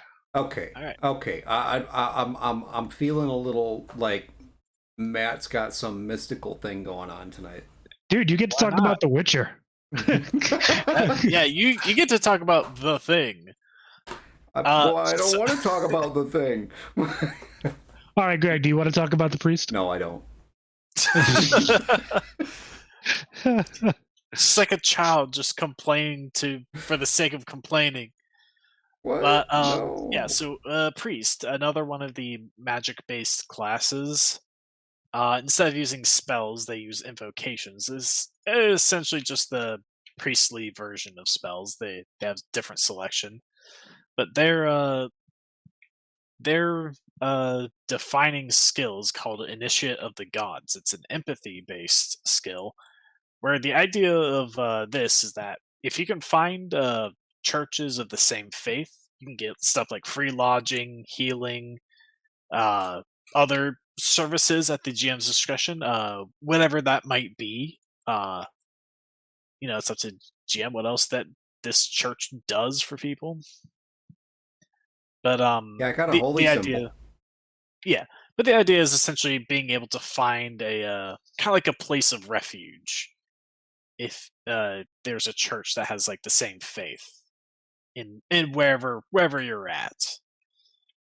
Obviously, this doesn't work with if they're churches of other faiths, but yeah, that's the priest thing in a nutshell. Pretty much just a sanctuary, pretty much being able to provide that for the group. Doesn't work very well if you're in the land of the faithless. All right, let's go to The Witcher. The Witcher. This is Greg, the name. You can take that if you want. No. It is the namesake of the game, The Witcher. Yep. So. All right, I will take that We'll take care of that. Let's see. So The We've Witcher. already beaten The Witcher to death, but that's okay. Let's do it again. This world does not need a hero; it needs a professional, and that's where the Witchers come in. So, this skill is tied to intelligence, and so a little bit of foreshadowing. There is a lot of customization, even in terms of the class that you have and skill trees. That's all I got to say. But anyway, so Witcher training. Most of a Witcher's early life is spent within the walls of their keep, studying huge, dusty tomes and going through hellish combat training. Many have argued that the Witcher's greatest weapon is their knowledge of monsters and their adaptability in any situation. When in hostile environment or difficult terrain, a Witcher can lessen the penalties by half their Witcher training value, a minimum of one. Witcher training can also be used in any situation that you would normally use monster lore for. So again, Witchers are the consummate monster hunter. They are the Van Helsings of the Witcher universe. And this is the third class that is actually able to use magic, though very basic magic. They're not as adept as priests or mages, so you can use a little bit of magic, but not a lot. It's usually basic stuff. And again, they're highly skilled in combat and a couple of different things like alchemy and things like that. So now that we're done with the professions, we're going to get into the skill. We already talked about the stats. We're going to get into the skills here a little bit. We're not going to go through all of them because there are 50 skills. There's. Go ahead, Matt. Yeah, I mean, our Talsorian, they love a expansive skill list, Yeah. and so I have no problem with it actually. I find it fun. It gives you customizability. Yeah, really. And that's just the way they make their systems. They're crunchy. They got a bunch of skills, and so you can do a lot of different things. So, really quickly before we move into skills, one really important aspect to point out with the Witcher TTRPG is all of the classes and that expandability potential that's there in the game. It's all core. Well, and obviously thinking about the Witcher story and like the video game piece and all the reference material before the game, it would be very easy for people to think of this universe specifically from the eyes of a Witcher. Yes. And the fact that the system is designed around giving you the ability to not be locked into, okay, I'm just a Witcher. I can do so many things. I can be a bard, a craftsman, a mage, a criminal doctor, whatever. And then those career paths or those professions are even infinitely expandable from there because they just give you a baseline to create the character type that you want to create off of. Which is a fantastic concept and one that I personally hope that more games and gaming systems pick up, is giving you that you have some sense of beginning to your character, which provides a basis for you to create the character, and then you have this potential beyond that to really morph that character into what you want them to be. Rather than the more traditional piece when you look at, and I'm not knocking on D&D because I've been a D&D player for many years, but it is you do have a tendency to get locked into the character class, and early on in D&D it was really bad because there were very few options. Now there's quite a few options in race and character class that are available to you, but it still does tend to lock you into a stereotype where this system definitely allows more than just stereotyping your character. Kind of why I mentioned when you said thief with the criminal is no, don't do that, because it's really not a thief. It can be if you want it to be, but there's so much potential for what you can do with it. All right, skills. I mean, that is, I mean, you hit the nail on the head. Like look at these different, even The Witcher. Look at all these professions as a baseline, for what you can do in terms of classes in this game. Like granted, at least from my personal opinion, if you pick a particular class, lean into it, but don't think you're limited to only those skills that you see on the character creation page there. Branch out, make something unique. I would like to mention that in the criminal skill tree, one of them is called the thief. True. True. We'll get to skill trees in a moment, but yeah. I just had to point that out real quick. All right, are we ready to go through skills now? Well, we are not so go through, but touch. Yeah, on we're not going to go through. Yeah, we don't have to go through all of them Yep. because there's. I feel like that'd be a whole other. There's a lot just going through each of the 50 skills. So, Yes. Greg, if you can go to page 50. Ironically enough, it's page 50. Well, page 50 on the window. Yep. Page 49 on the thing. Right there now. All right. So yeah. So there are, like I said, there are 50 different skills. Each divvied up between all of the different stats that you have. Intelligence, reflex, dex, empathy, body, craft, and will. As you can see, like most TTRPGs, the body, which at least in my opinion, that's like your constitution score, doesn't have very many skills attached to it. Yeah, but that I think that's kind of because the body already does a lot of other things. Maybe not a lot, but very important things, because that helps. Like body can help you do more damage with your melee attacks. It can help determine your HP. It does a lot. So like, I think like the number of skills that you see for each stat is almost kind of weighted. Yeah, so the more there is, the less the stat kind of seems to do outside of those skills. And so you have body, which does a lot outside of the skills, but doesn't have any skills to it. It's part of like the balancing factor between the stats. All right, so I feel like we should share just a little bit here about this particular thing, and not necessarily just about The Witcher, but I mean, why do you think that is? Why does what constitutes as the balance in the skills? I mean, balancing the skills is, it's an obvious reason because min-maxers exist, to be honest. That's a thing. But also it makes sense that certain abilities or skills or whatever you want to call them are going to be more impactful than others.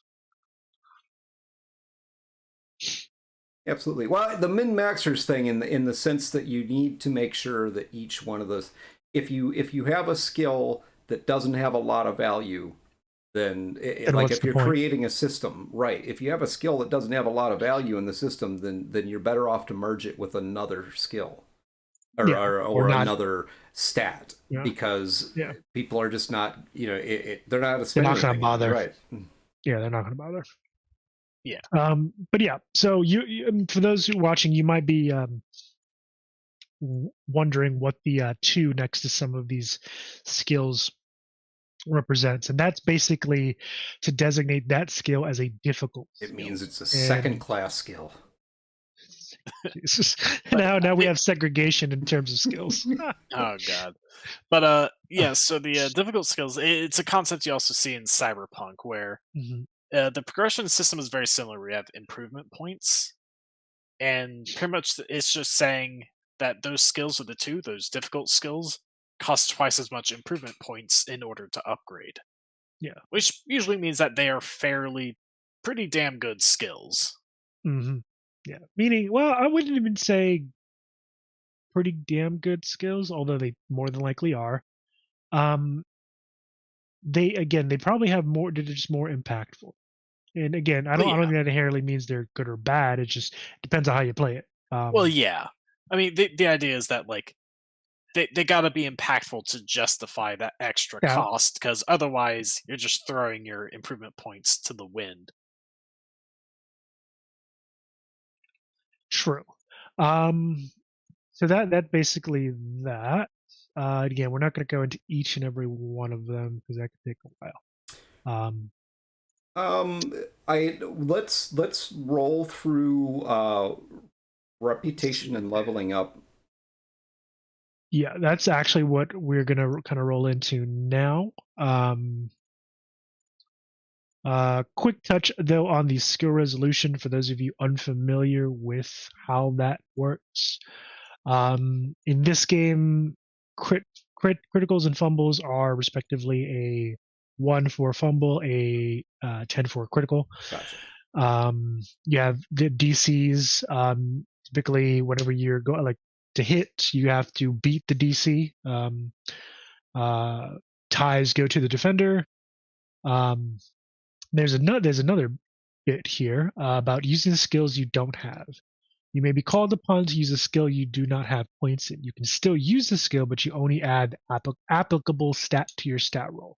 So I like this feature, and again, it exists in Cyberpunk as well, because it doesn't stop you from just trying shit, from taking a chance on something, which actually leads us into the level up system. Yeah, which one thing I want to point out is that it makes sense that you can at least still try things, because imagine you didn't invest any points in like a melee skill to swing a weapon, and the game just tells you, nah, you can't swing weapons. Didn't invest any points in it. It's like, okay, I guess I can't fight. Okay, I guess I'm fucked. But geez. So that kind of makes sense. You can still try things. In the past, though, there was a common misconception that if you didn't have any score or stat in a particular skill or ability, that meant you couldn't do it. And that's never, well, I don't think that's ever been the case, at least in my mind, where just because you don't have points in something means you can't do it. It does mean you probably suck at it, but doesn't mean you can't do it. Exactly. So in the leveling up system here, again, improvement points carry over from Cyberpunk, which honestly I'm not mad at all. I think that's honestly a simple, very simple way to do your character progression system. Takes out a lot of the crunch from EXP values and shit like that. And I mean, you see a kind of a shift in D&D, to use a counter example, from your typical EXP values to milestones system, which for those of you who don't know, that's typically after a significant event you level up in D&D. It's more nuanced to it, but that's essentially the gist of it. Yeah. It could be something like, if it's like a pre-made module, just so after the boss fight, the module says, hey, you can level up your players now. Or if you're in a more free form, the kind of like homebrew campaign, just be whenever your DM says you can level up. Or if you have a DM like our Dungeons and Dragons DM, not naming any names or anything, but Rob is makes us tool around in the Dungeon of the Man Mage for like 4 months without leveling. That's because you haven't earned it. But yeah, speaking of the IP rewards, you can kind of see it on the screen what Greg's got going right now. 60. The IP rewards on the right side of the page. Honestly, they have this in a far more simpler version than they do in Cyberpunk Red, which I actually really appreciate. Where it's just a simple scale of 1 to 9 of like, were they there, to, oh my god, they did something really fucking cool that session. And it's simple and I like it. Cyberpunk Red is similar somewhat, but they have a whole chart of criteria and there's a lot to consider, and frankly I felt like it was a bit too much. So I like seeing this far more simplified and easier to digest version here. Right. Right. And you have different kind of options here. Again, you have the IP report chart over there to the right. You have general improvement, which basically states the fastest way to learn a skill is basically doing the thing. And again, that'll be up to your GM to determine how that's going to play out. You have to practice a skill in order to get better, right? That you sucks. can also be taught. You can find a teacher and learn under them. Obi-Wan. Feel the force, Luke. Yeah. So basically, your teacher has to actually be have a higher level in the skill that you're trying to learn, and they give you some lessons, and you can earn, typically, again, this is GM discretion, 1 to 5 IP each. You can study and practice it, so you can kind of take the time to do it on your own. You can go from 0 to +2 via this method. So anything higher than that, you'll have to get a tutor or some such. Definitely handy if your intention is to play more of a campaign style game. If you're Instead of a one is shot, that way, yeah. right? Yeah, but I mean, I do like there's more than one way to raise your skills, and the being top part can actually create some interesting dynamics in your group, where Yeah, it can, one group member can be mentoring another, like in a certain skill, and so that kind of forms a unique bond that those two can have. Yeah, definitely opens the role play possibilities. One also major difference, and unless I'm mistaken, because I've heard some theories on the grapevine about this, but raising stats in The Witcher is definitely a departure from Cyberpunk, well, 2020 and Red, where you are unable to raise your stats after character creation. Well, With Cyberpunk the Red exception of had certain aspects like cyberware or cybernetics, drugs. Right. but they Drugs are being the very, primary reasons. very costly, and most Yes. people probably aren't going to get them. And here in the Witcher system, it allows you to raise your stats, obviously at a hefty cost, because raising one stat will affect all of the skills associated. So I understand why it's a times 10. Basically, let's say I'm going from a 4 to a 5. I would need 500 IP to raise that stat up to Yeah, a 5. Actually, I believe in this game, you pay the amount that is based off of your current skill rather than the skill Current you skill want to to go. jump. Yeah, I think you're right. Yeah. Okay, I stand So corrected. That's you have to do that in yeah, Cyberpunk. yeah. So going from like a like 6 body to 7 body, that would be 600 60 points. 60 points? Sure. Yeah, It would be 60 points. Yes, yeah, times 10, not at 100. yeah, times Math. I promise I can do it. Times 100. Oh man, you're never getting there, buddy. But Nope. yeah, still expensive, but the impact is very large of increasing the stat. That's if I'm your DM, you want to raise a stat, it's going to be 6 million points.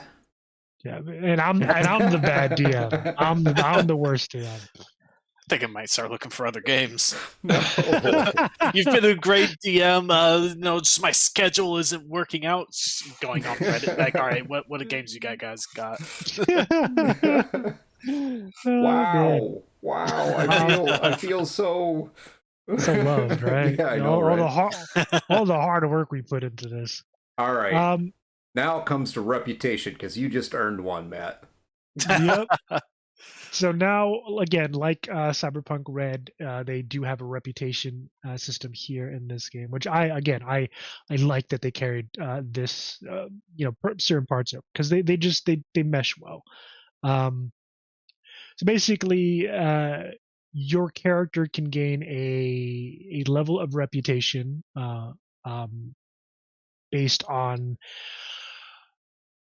different activities that you've done within the world, either as a group or as an individual, and you can get bad reputations, which comes with its level. Again, basically, the reputation table will show you the level will give you kind of one level 1 to 10, and based on that level, who's going to be familiar with you, good or bad.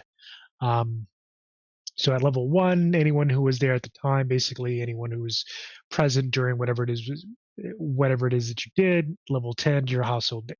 So, Joe Schmo, a man at arms, would probably be, a level 1. Geralt of Rivia, it's going to be a level 10. Everybody knows who that guy is. Yeah. And I like that it creates the kind of like, helps give your characters a place in the world. You know what I mean? Yeah, you have an impact. Yeah. Aside from what it is that you do, your name kind of precedes you. Yeah. And like I said, you can't have bad reputation. And basically, it's either you or your opponent has negative points in reputation, these count as an active reputation for being a coward or otherwise unimpressive. What if you don't want anybody to know who you are? Then I guess you leave no witnesses. Then you gotta be discreet. Either discreet or just kill everybody. Kill Let's them just do all, that. Yeah. but they're gone, sort them out. One of the things that was added here in The Witcher was also titles. Now, obviously, this is GM discretion, but you can actually attach a title to whatever the reputation is. So if your GM agrees, you can add a title based on your reputation. This could be anything from the Golden Knight to the Knife Tongue. This won't affect the results, but it will make your reputation feel real. It's one thing to have a reputation of 5, and if people recognize you, just walk to a tavern, but it's even better to have people whisper about the giant slayer Olaf. See, that's where you're that character who runs around to people saying, I'm the giant slayer, Olaf. You remember me, right? No? Oh, wait. Yeah, I'm Olaf, the giant slayer. You'll remember me when I go and slay that giant over there. I mean, yeah, you might get a reputation as a blowhard. Look, who doesn't love titles, though? Hey, that's, certain professions would like that. I'm sure. Yes. Let's see. One of the good things about reputations also, it could potentially, depending on your reputation or your enemies, could either get you into trouble or get you out of trouble. Again, who's going to pick a fight with Geralt of Rivia? Not very many people would step up to take that one. Although those guys in Blaviken did, and they got slaughtered. Well, go watch the show. The first season is great. But think of it this way: if you were the one to take him down, that would be like an immediate jump to a 10. Okay, look. I'm just gonna lay this out real quick for you. A man that can slap a crossbow bolt out of the air from like 20 feet away. Yeah, at that point, I'm like, nah, I'm good. Yeah, that man's a monster. I'm good. I'm not messing with it. I'm gonna die horribly. And if you watch the show, which I highly recommend, the first season is great. Second season, third season, third season was bad. First two were decent. First one being the best out of all three. But anyway, if you go and watch the first, it's like the first episode. He's just a big mama's boy. He cut a guy's face in half by yanking the sword through it. Okay? He put the sword in the guy's face and then did this. No. That sounds like Sunday. I mean, yeah, it depends on what games you play. But nah, I'm good. I'm all right. Okay? Now we're on to the all-important skill tree. And this is where a good bit of the customization will begin to happen. Again, aside from your skills and stuff like that.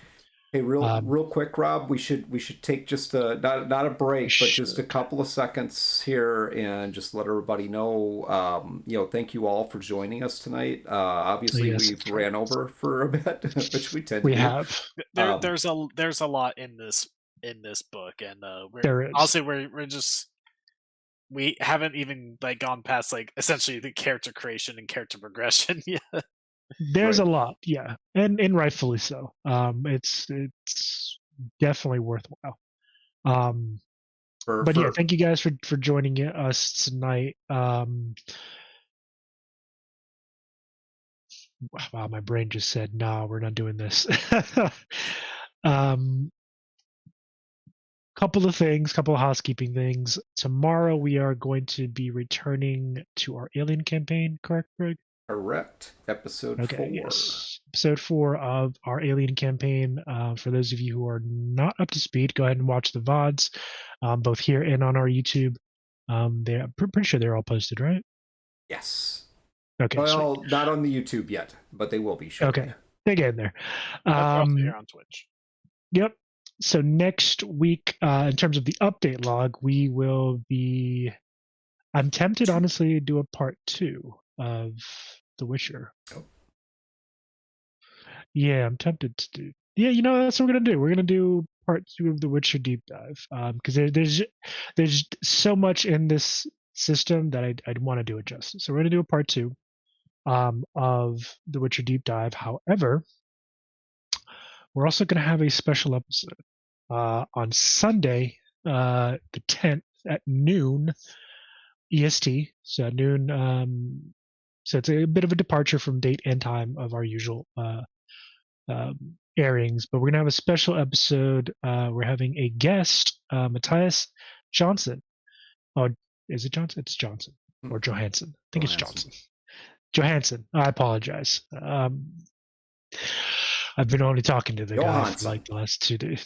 Yes, who is the creator of Symbarom, another Free League Press game that honestly gives me some Witcher vibes. In a good way. It seems like a very dark setting. We're kind of diving into that system and to that kind of world now as we speak. Actually, we're looking into it, but it looks really good. There is a new kind of expansion that came out called Davokar Awakens. It came out, I believe, 6-ish months ago. Don't quote me on that. So we'll be sitting down with him and talking about that. But it actually came out, I believe, yesterday. The Walking Dead TTRPG. It did. That he is actually the game director of. So we'll be talking about that as well with him on Sunday, December 10th at noon. Greg is really excited for that one. I was absolutely about to drop everything and run a Walking Dead campaign, but then I realized that I can't do that. And I was very not yet sad. Anyway. Very sad. Not yet anyway. we might be able to put one together after we're done with Alien. So yeah, we'll be sitting down with Matthias Johansson December 10th at noon. Join our Discord, links in the chat to be kept up to date on that. And again, check out the latest special episode that we had with Oz Mills, who's also a prolific game writer. Wrote for Tales from the Loop, They Grow Up So Fast. He wrote for the Dragon Age TTRPG. He wrote for D&D. Check it out. He's done quite a bit. Really, really good guy. It was the episode was fantastic. With that said, we are at 2 hours, or coming up on 2 hours now. No, we don't have to stop. I just wanted to make sure that we're covering that for some of the folks who maybe are not. That is true. Needed to move on. Yeah, folks that needed to probably go get some dinner or something at this point. But with that said, we're going to continue on. We're going to actually finish out the character creation piece next time in the second episode. We'll kind of go into some of the other things like magic and combat and the world, on the Witchers themselves in the world that all of this kind of goes on. And yes, the continent. So skill trees, and again, this is kind of where the really in-depth aspects of the particular professions starts to take shape. So this is very much interesting to me because, like, so far, like, you can definitely tell that this is made by the same people who did the Cyberpunk games. There's a lot of that kind of same framework in the way that these games are built. But this is a spot where it very much makes a departure, at least from Red. As far as my knowledge goes, I don't think 2020 handled its roles in a way like this. No, I don't think so. I'm trying to remember back to it. No, the role abilities kind of were it, and the nuance came from the skills. Yeah, and so this is where it really makes a departure. And honestly, I when I first saw this bit about the skill trees in this character creation, I was like, "Oh, hold up, okay." Matt was excited. Yeah, because it's very interesting because you have a bunch. It's definitely a blending of two. It's a blending, at least for me. It's a blending of two systems. He's so easily amused. Wow. I mean, it's Well, kind of true. It's kind of true. look, okay, we're making our own game and doing all this research on these Different other games and systems. what they got. Sometimes you come across things that are like, Ooh. this is actually really interesting. I like Yeah, this. it is interesting though, and I like Matt. I do like this system because again, it's a blending of two systems in that you have a foundational point in the professions themselves, but you also have the ability to very much. Basically, you won't have two merchants that are exactly alike. Um, they'll be very different, even if they're the same profession, and I like that. That's it. Number one, it lowers the barrier to entry for newer players to either the system or to TTRPGs in general, in that it gives you a box to kind of draw inside of.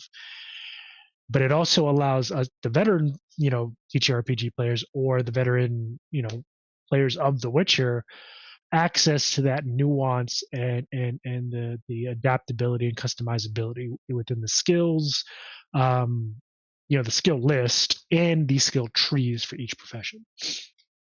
So with that out of the way, it really takes away from the idea that I've tried all the classes kind of thing. exactly, perfectly put. Right, for the old school player, people who've been playing RPGs for a long time, can I personally I relate to this because it's the idea was that, well, I'm going to try all these classes, and you see it a lot in video games as well, where okay, yeah, I tried that, well, this gives you a pretty well, I'm just going to say, and I could be stretching a little bit, but I think it definitely gives you a limitless, if not infinite, amount of possibilities for what you can do with that character or that character class, that race, just based on how many different ways you can go with it. And I really, really enjoy that. That is awesome because I can create, the 5 criminals, and every one of them can be different from the last. And then going back to the the family and life path piece, you can create a family of criminals, and they all be different. So when the first criminal dies, you have another criminal to take their place, and it'll be a completely different play style. So I get to re-roll on the siblings table then. Maybe. All right, so skill trees. Let's actually jump in to that. So to give you guys a just a quick thing. To basically progress within your particular skill tree, let's see.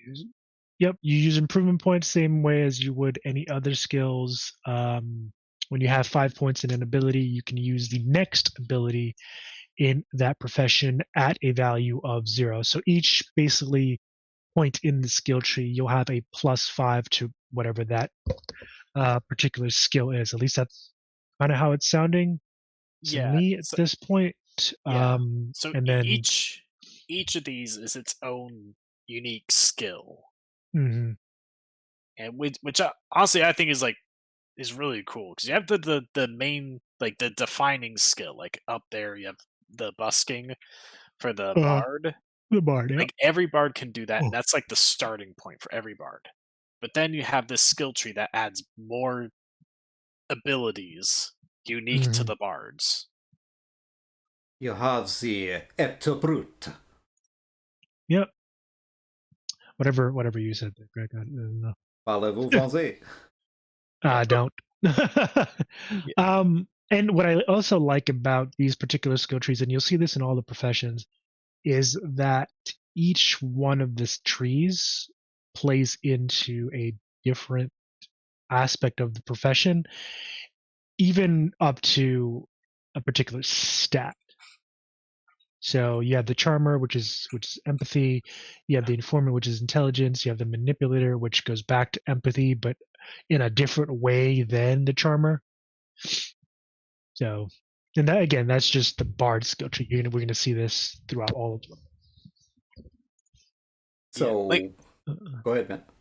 I like the fact that one of those skill trees uses intelligence, meaning that like everything we've seen from the bard thus far has been empathy, but I like seeing something with a different stat, meaning that bards don't have to be all about empathy.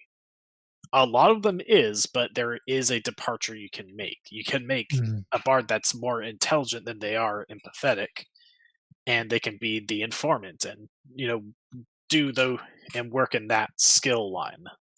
Mhm. Now you will have some skill, some professions like the craftsman being next, where they lean into again the crafting stat for most of these skills and most of the tree, but again um, they're going to be focused in a different direction. But you do see intelligence here as well on two of them. In Forge Master, you see extensive catalog, and Alchemist, you see mental pharmacy.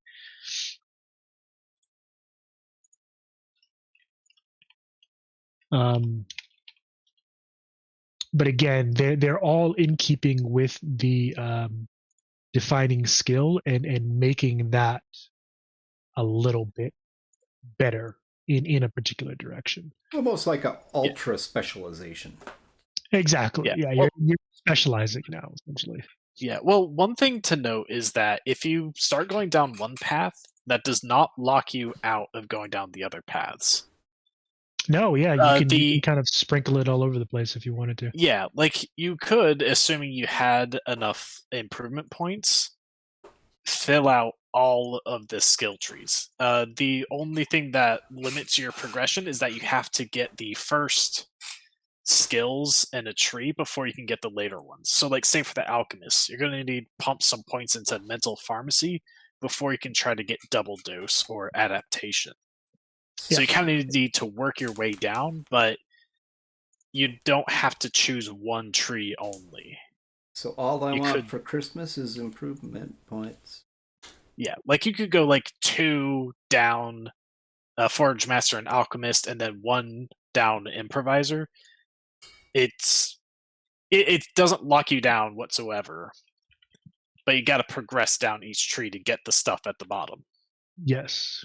Yep. And yes, in criminal you have thief, you have gang boss, and then you have assassin. Just had to go look that up, huh?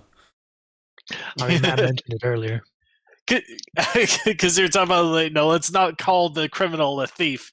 Well, Well, turns out he a fucking thief. we very much can call the criminal a thief. Man's a thief. He's a No, fucking no, we scumbag thief. cannot. But again, even here, even in something that you would think is more kind of wily and more kind of clever, you see aspects of different aspects of the thief using intelligence, the gang boss using empathy and will. So the gang boss being more that kind of leader, that inspirational kind of flag for people to flock to and do his bidding. And then you have the assassin who's going to do his own dirty work. So I like that. I like that. Well, and again, even with using these classifications in each class, I mean, it doesn't absolutely lock you into a particular persona.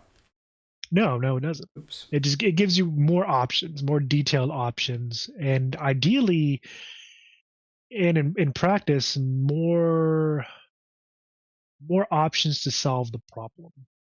So you have more ways that you can approach and solve a particular problem within the game world. Right. So looks Um, like Matt dropped for a moment, so we can move into the next one. I'll keep an eye out for him. All right, so we have the doctor. The doctor.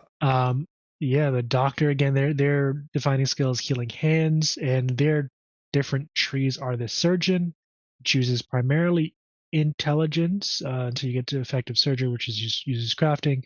You have the herbalist, which is mostly crafting, and healing tent, which is the first skill, and herbal remedy, which is the last, and then improvisation, which uses intelligence. And then you have the anatomist.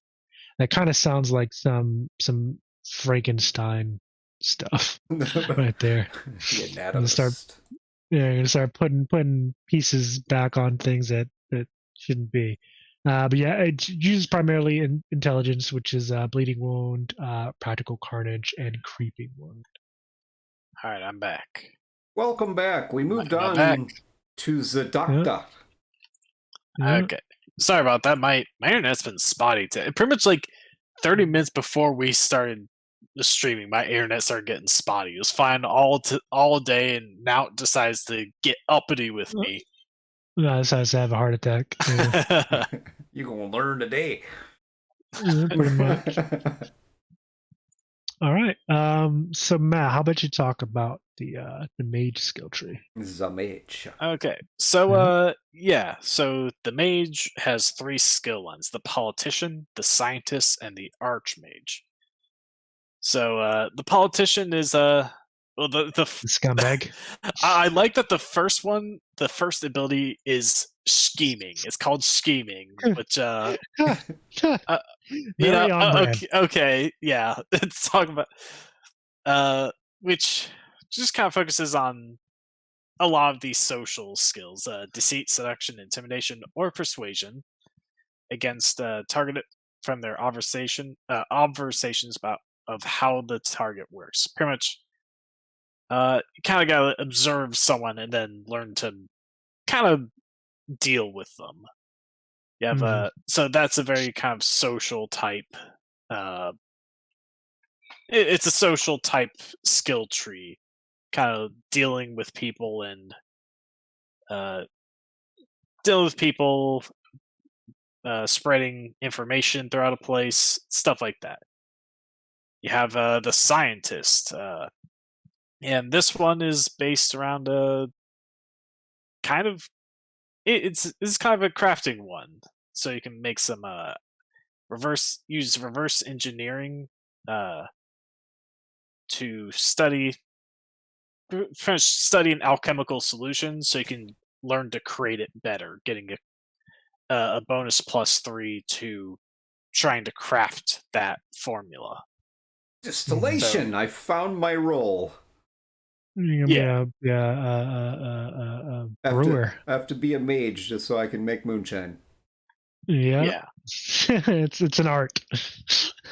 Yeah, and then you have Archmage, which this is the one that's like what you imagine as the badass mage shooting lightning bolts and doing lots of magic. And so you have In Touch, which this one is actually a little interesting because it's not a unlike most of these other things, you're not actually rolling anything from what I can see. You put a point in touch and you get +2 points to your vigor threshold. Mm-hmm. So you also have assets as well that you can utilize from the as a politician tree. mage. From the politician tree. Yeah, well, assets you're still rolling for something. I think In Touch is the first skill that we've seen in the skill tree that doesn't involve rolling, and it's more just like a bonus. It's essentially just putting bonuses to your vigor. Yeah. But yeah, interesting. I like the mage class. I like the way they do it. It's definitely different. Yeah, not all of it is strictly magic. Stinking mages. I mean, honestly, they are definitely looked at with suspicion in this universe because they're sus. Let's put it that way. Okay, in that chart we talked about in the beginning about like the social standing. Besides the races and the witchers, the other entry on there was mages and how each region saw them. They're suspect. They're despicable politicians. They're worse than thieves. Yep. Yeah. So essentially, you have a politician, a mad scientist, or they just big magic boy doing cool things on the right. It's kind of the short breakdown of the mage skill tree. Definitely some interesting stuff in there. All right. Greg, do you want to go over your man at arms? The man at arms. Oh, I'm disappointed. It doesn't say that he can have more than 2 arms. Not with that attitude. I was gonna say, I would imagine he probably does have, he or she, because it could be a woman as well. Probably do have more than 2 arms, or more than 1 arm. Excuse me. Possibly. I mean, you have the 3 chains here are the marksman, the bounty hunter, and the reaver. Bounty hunter being one of my favorite things to play in a medieval setting. So, as witnessed by a D&D character that I have, actually. Yeah. But as you go through this, I mean, the marksman, you really are more of a ranger type there with the extreme range, the twin shot, and the pinpoint aim, being able to hit somebody in the eye at 1,000 yards. Probably not 1,000, but you get my drift. 100 yards. Yeah, that's a good distance. So watch out there, Mr. Magey boy. But yeah, and the marksman primarily uses dexterity as well. He does, and the bounty hunter uses intelligence and charisma both, which is fantastic and fitting for that particular I will correct you there. Crafting. Sorry. Yes. Crafting. No, you're good. I stand corrected. And booby traps. Yeah, I like booby traps. Nice. And the tactical awareness piece, which is a fantastic ability in and of itself. Instead of moving, Man-at-Arms can roll tactical awareness to gain insight into a whole group of opponents. Man-at-Arms gains a +3 to attack and defense rolls against every enemy within 10 meters, whose dex is... Oh, wow. Yeah, that is pretty fucking powerful. Yes. Yeah, I mean, that is like the end of one of the skill trees, so those are all very powerful. Yeah. Abilities down there. But that actually, I mean, it allows you to create a character that has a really interesting ability. That makes them, that's a pretty powerful melee combatant right there. And I would even take that up against a Witcher. Absolutely, I think I could take him. Maybe. I mean, Witchers are badass, but they aren't like immortal. Yeah, they aren't invincible. There are certainly individuals out there capable of giving them a run for their money. Yes. And then you have the Reaver, and that sounds like very barbarian-esque. Yeah, it is absolutely. Yeah, that Fury piece, which I'm a little surprised that that's the first one in the chain. But I guess even in like D&D, you get the rage ability fairly early on. So that's fantastic. I know I pronounced this completely wrong. Zweihander. Zweihander. That is actually a sword, a German sword. It's a massive blade. Basically, think it's actually larger than a bastard sword. I believe. Bastard sword is like 5 or 6 feet. Yeah, bastard swords are quite big. The idea is that it's Zwei means 2, so it's just saying this is a two-handed sword. It's too big to wield with one. There you go. Basically, a Man-at-Arms can make 1 attack, which does double damage and is armor piercing. If the weapon already has an armor piercing tag, it gains improved armor piercing. Weapon with improved armor piercing gains 3d6 damage. And then, so hit them really hard. Damn. Last but not least, you have the ultimate get the fuck off my lawn ability with Shrug It Off. Yep. This one is definitely the old man ability. Yeah, that's the old man. That's the old man who's just too tired, too stubborn to die, kind of thing. Don't worry, kid. I may not be as fast as you, but you're gonna go down before I do. Anyway. Yep, that's basically what that is. Yeah, pretty much a chance to negate a critical wound if you get one, which can be really good because critical wounds can sometimes be very debilitating. Oh yeah. Right. I'll say I find Fury fairly interesting because when you roll your Fury, your DC is your empathy ×3. So you actually kind of want lower empathy for that to make the Fury roll more likely to succeed. Mm-hmm. In fact, it's a pretty interesting thing, but given what it does, essentially, you're letting rage take over, so that like pretty much your other emotions just don't matter. All that matters is rage. So I guess lower empathy is that makes sense. Mm-hmm. Interesting. Okay. And up We're gonna next, go the merchant, the wheeler and dealer. Wow. Okay. who's taking that? I'll do that one. All right. So let's see here. We got the 3 skill lines. Again, their signature skill is well traveled. Excuse me. Their defining skill, well traveled, which is based off of your intelligence score. We have the broker, the contact, and the Havocar. I've never heard that word before. Learning new words. So the broker is primarily int and empathy, with a focus more on empathy than intelligence. You have options basically, which is the first skill. Basically, this ability helps you lower the price on an item. Basically, your merchant will find someone selling the item for half of whatever the price is. The higher the rarity, the higher DC. You have hard bargain, which basically bribing a target, a merchant can roll a hard bargain, basically equal to the opponent's will times 3. If they succeed, they bribe the opponent with any item they have at hand, as long as it's worth 5 crowns. Crowns being the currency.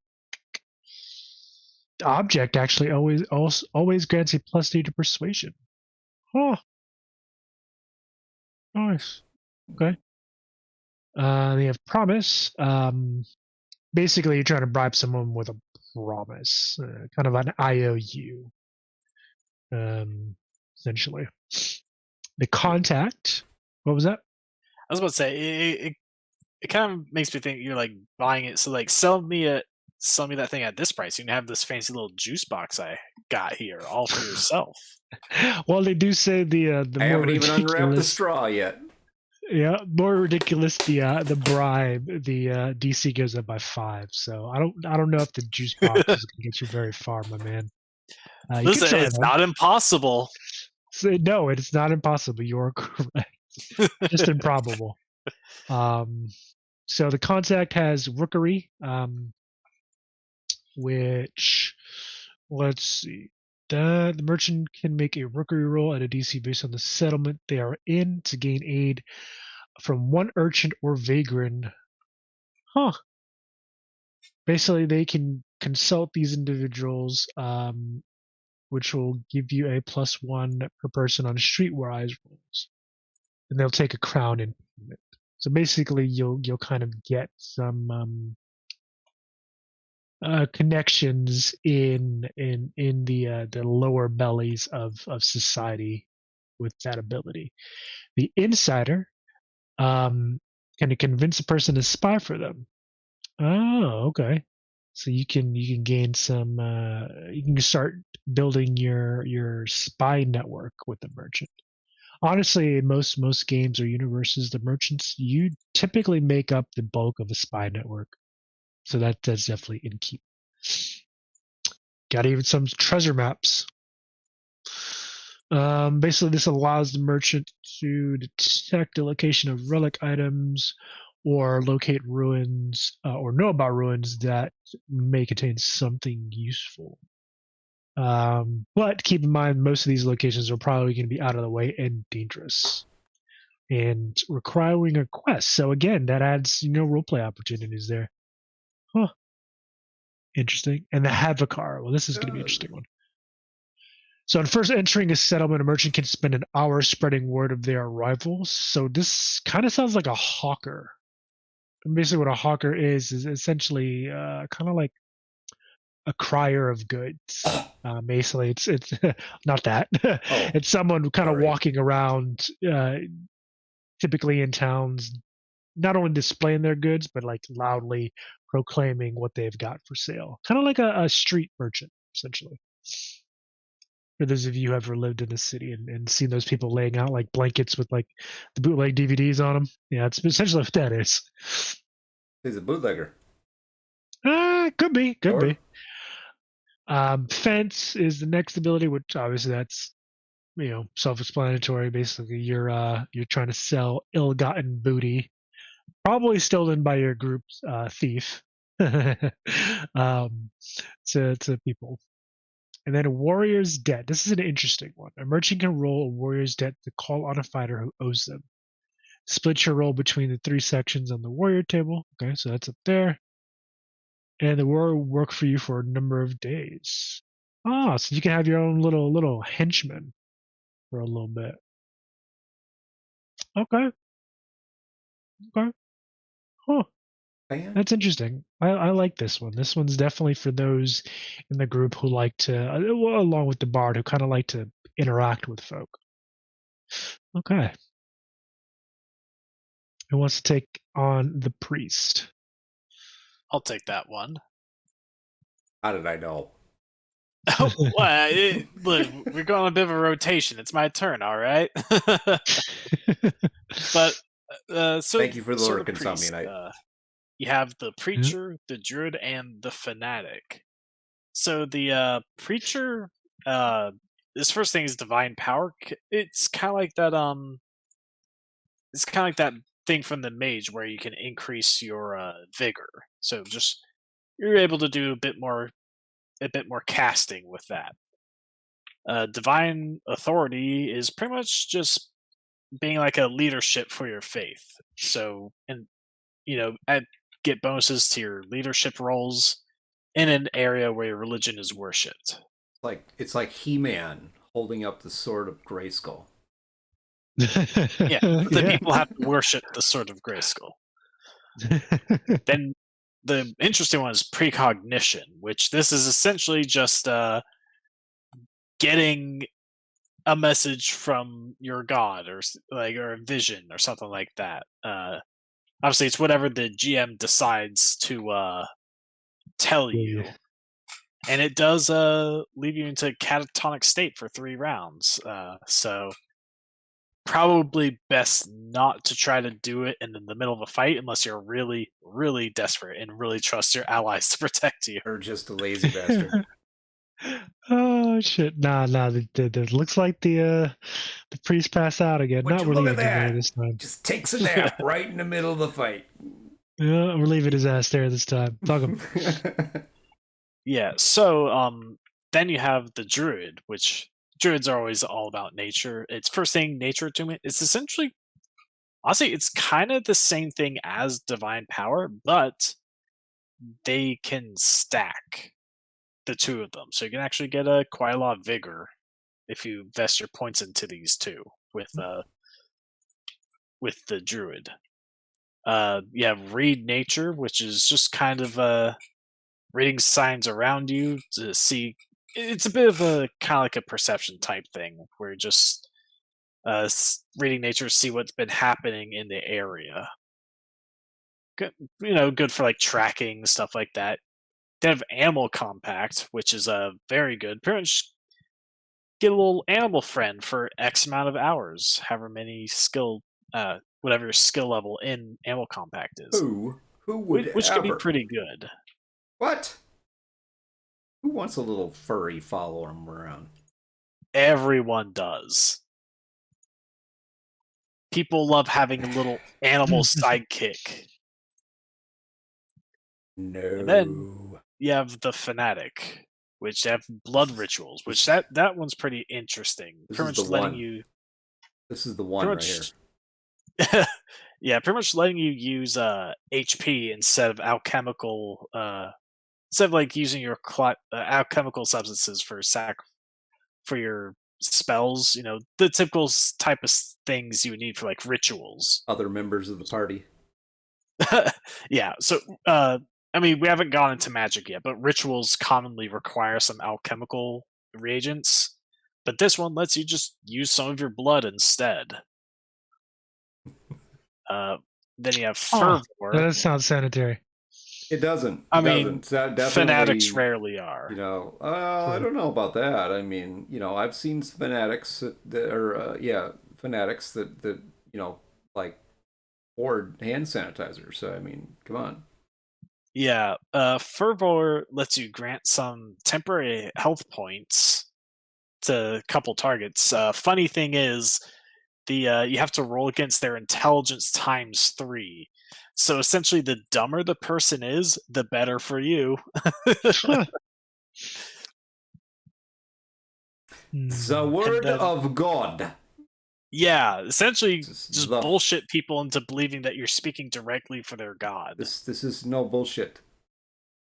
Oh, it's Yeah. definitely bullshit. So, This is the word of God. You are a heathen. yeah, so it's and you can essentially get people to Infidel. believe you're a messiah, and they can like start following you. So it's a way to I gather followers. have the word of God on my Yeah, side. so That's that's super actually a sus. pretty. That's a very powerful ability, It honestly. is. Really powerful ability. Especially if you get to use it on someone of someone that matters, essentially. It's amazing because both of these interesting things are in the same tree here. I mean, you can use the word of God and then perform blood rites. I mean, sounds Oh very god, Aztec to me. I mean, you know. I a mean, little bit. it's called a fanatic. Another way to put it is that like this is your cultist right here. Yeah, for sure. All right, and now the last and final skill tree, the Witcher. The Greg, Witcher. you can have that one. And this is, you know, Oh, again, the namesake of the entire world, The Witcher, and the mhm. mutant being himself, who is all powerful. So the three here are the spell sword, the mutant, and the slayer. I would be curious which one Geralt would follow most. Um, so Ah, oh, Well, that is actually a with good that thought, question. let's talk about some of these because under the spell sword, you have the first in the chain is meditation.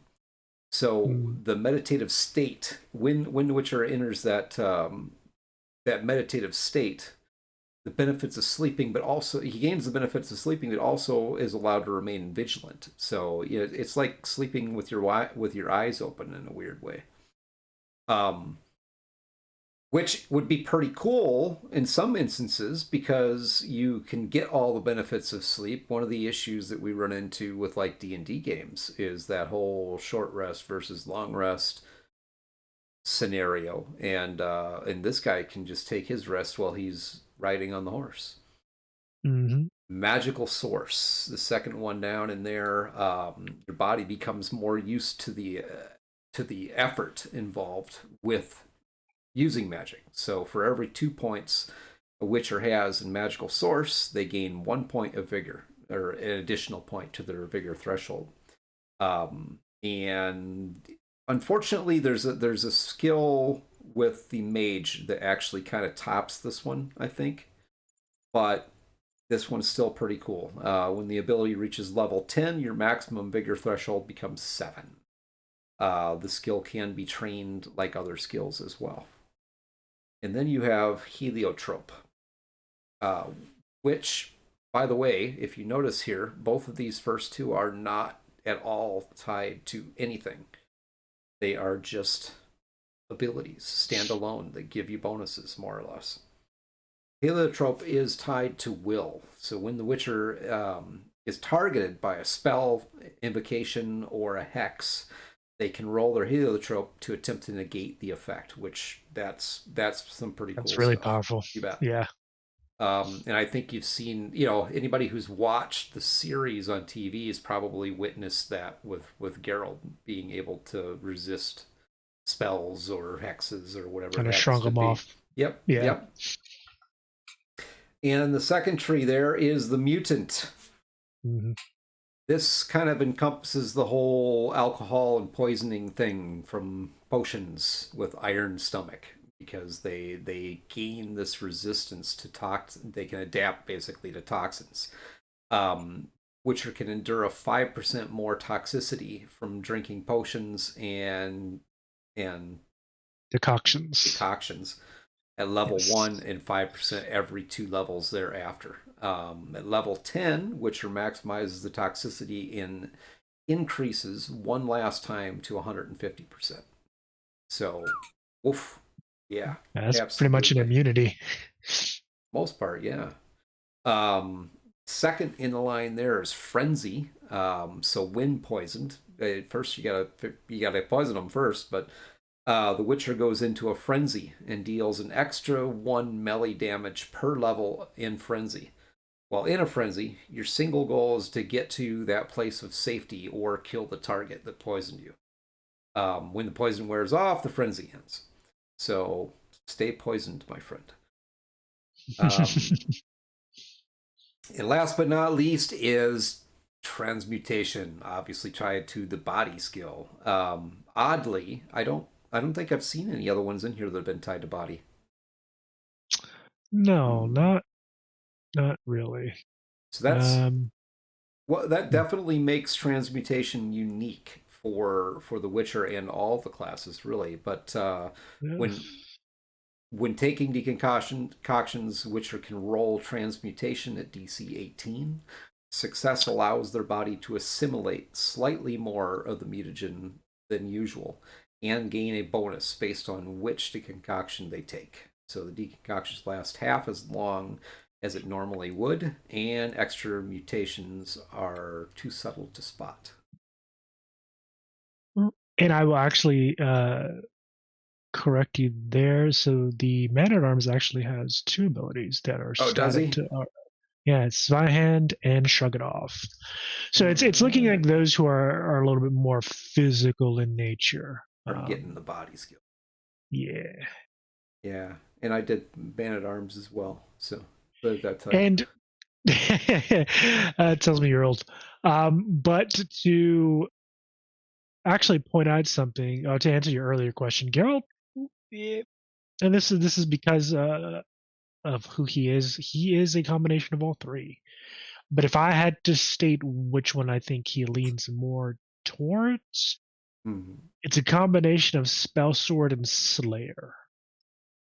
So, Um, uh, it's funny that you say that because near the beginning of the book, they do actually have Geralt all created as a character, Mm-hmm. yeah, and iconic character. Rob, you're actually right. The spell sword and the slayer, it actually has an equal number of points in those two trees, Hmm. and he Yeah. does have. He's a little bit behind in the mutant tree, but still overall has most of those skills. Most Still of those are like Fairly elite. leveled. you know Yeah. fairly high leveled. Yeah. Lowest you'll see is a 6. Yeah. But that kind of makes sense. Of course, they'd make Geralt a monster in this game. Hmm. Yeah. I mean, Isn't he? he is the White Wolf.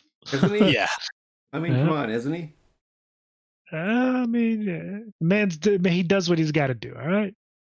He has like the worst luck though. He's always getting into shit.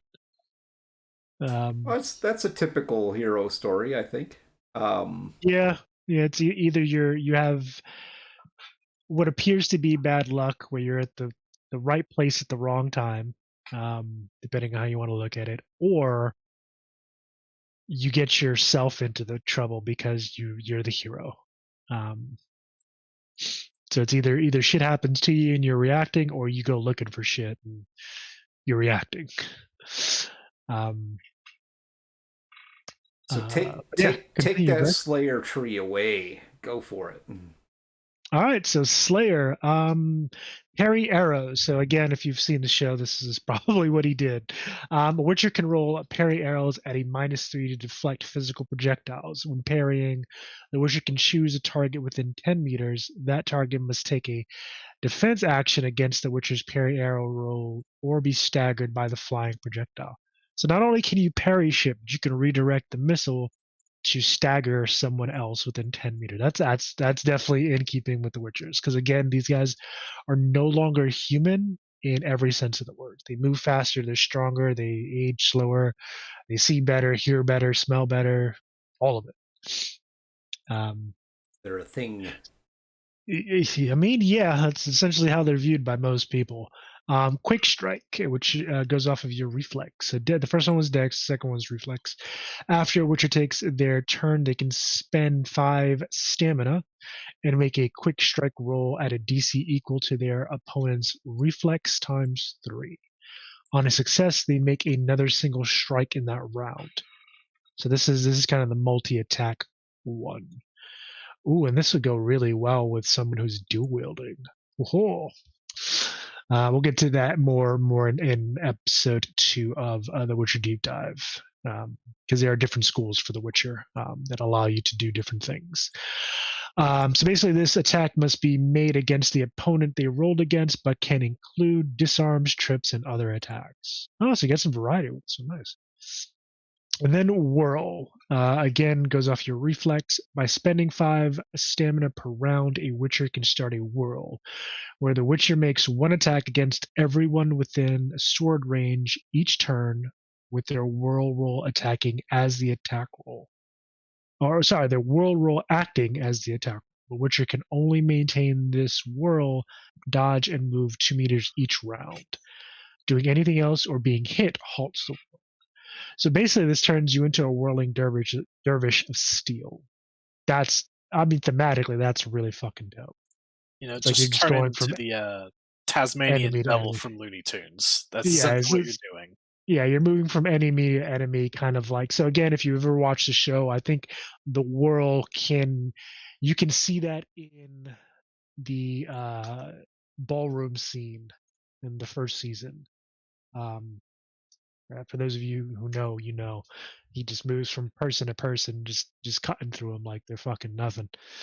It was really good. So yeah, that actually caps off the skill trees in the Witcher TRPG.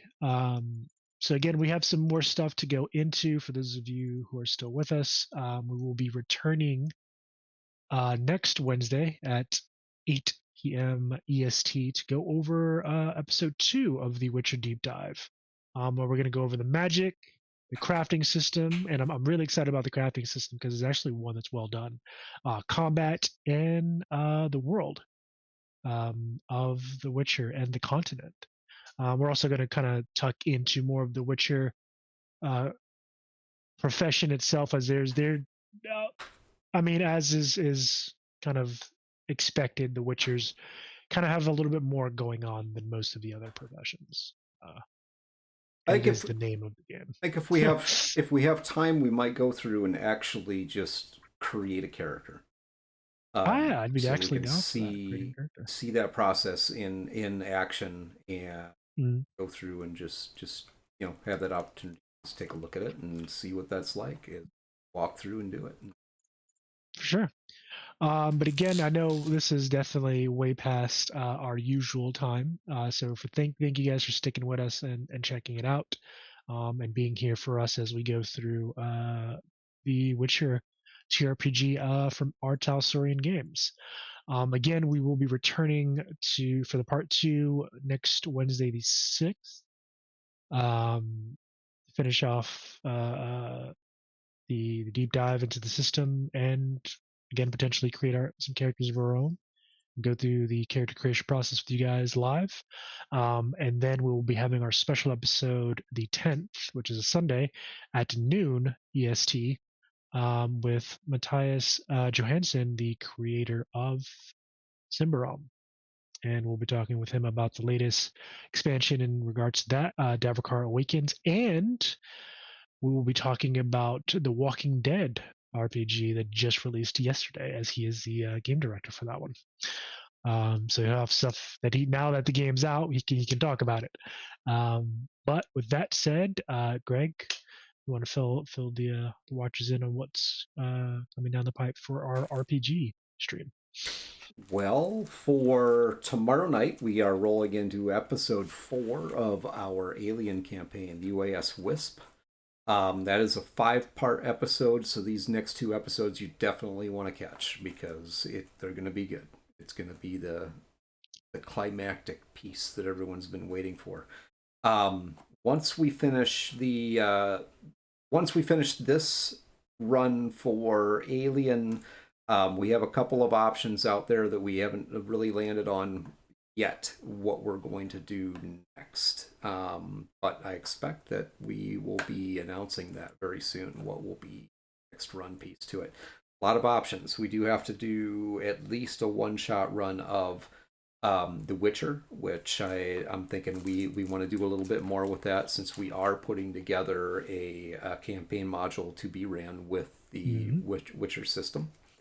And we have more Cyberpunk on the way.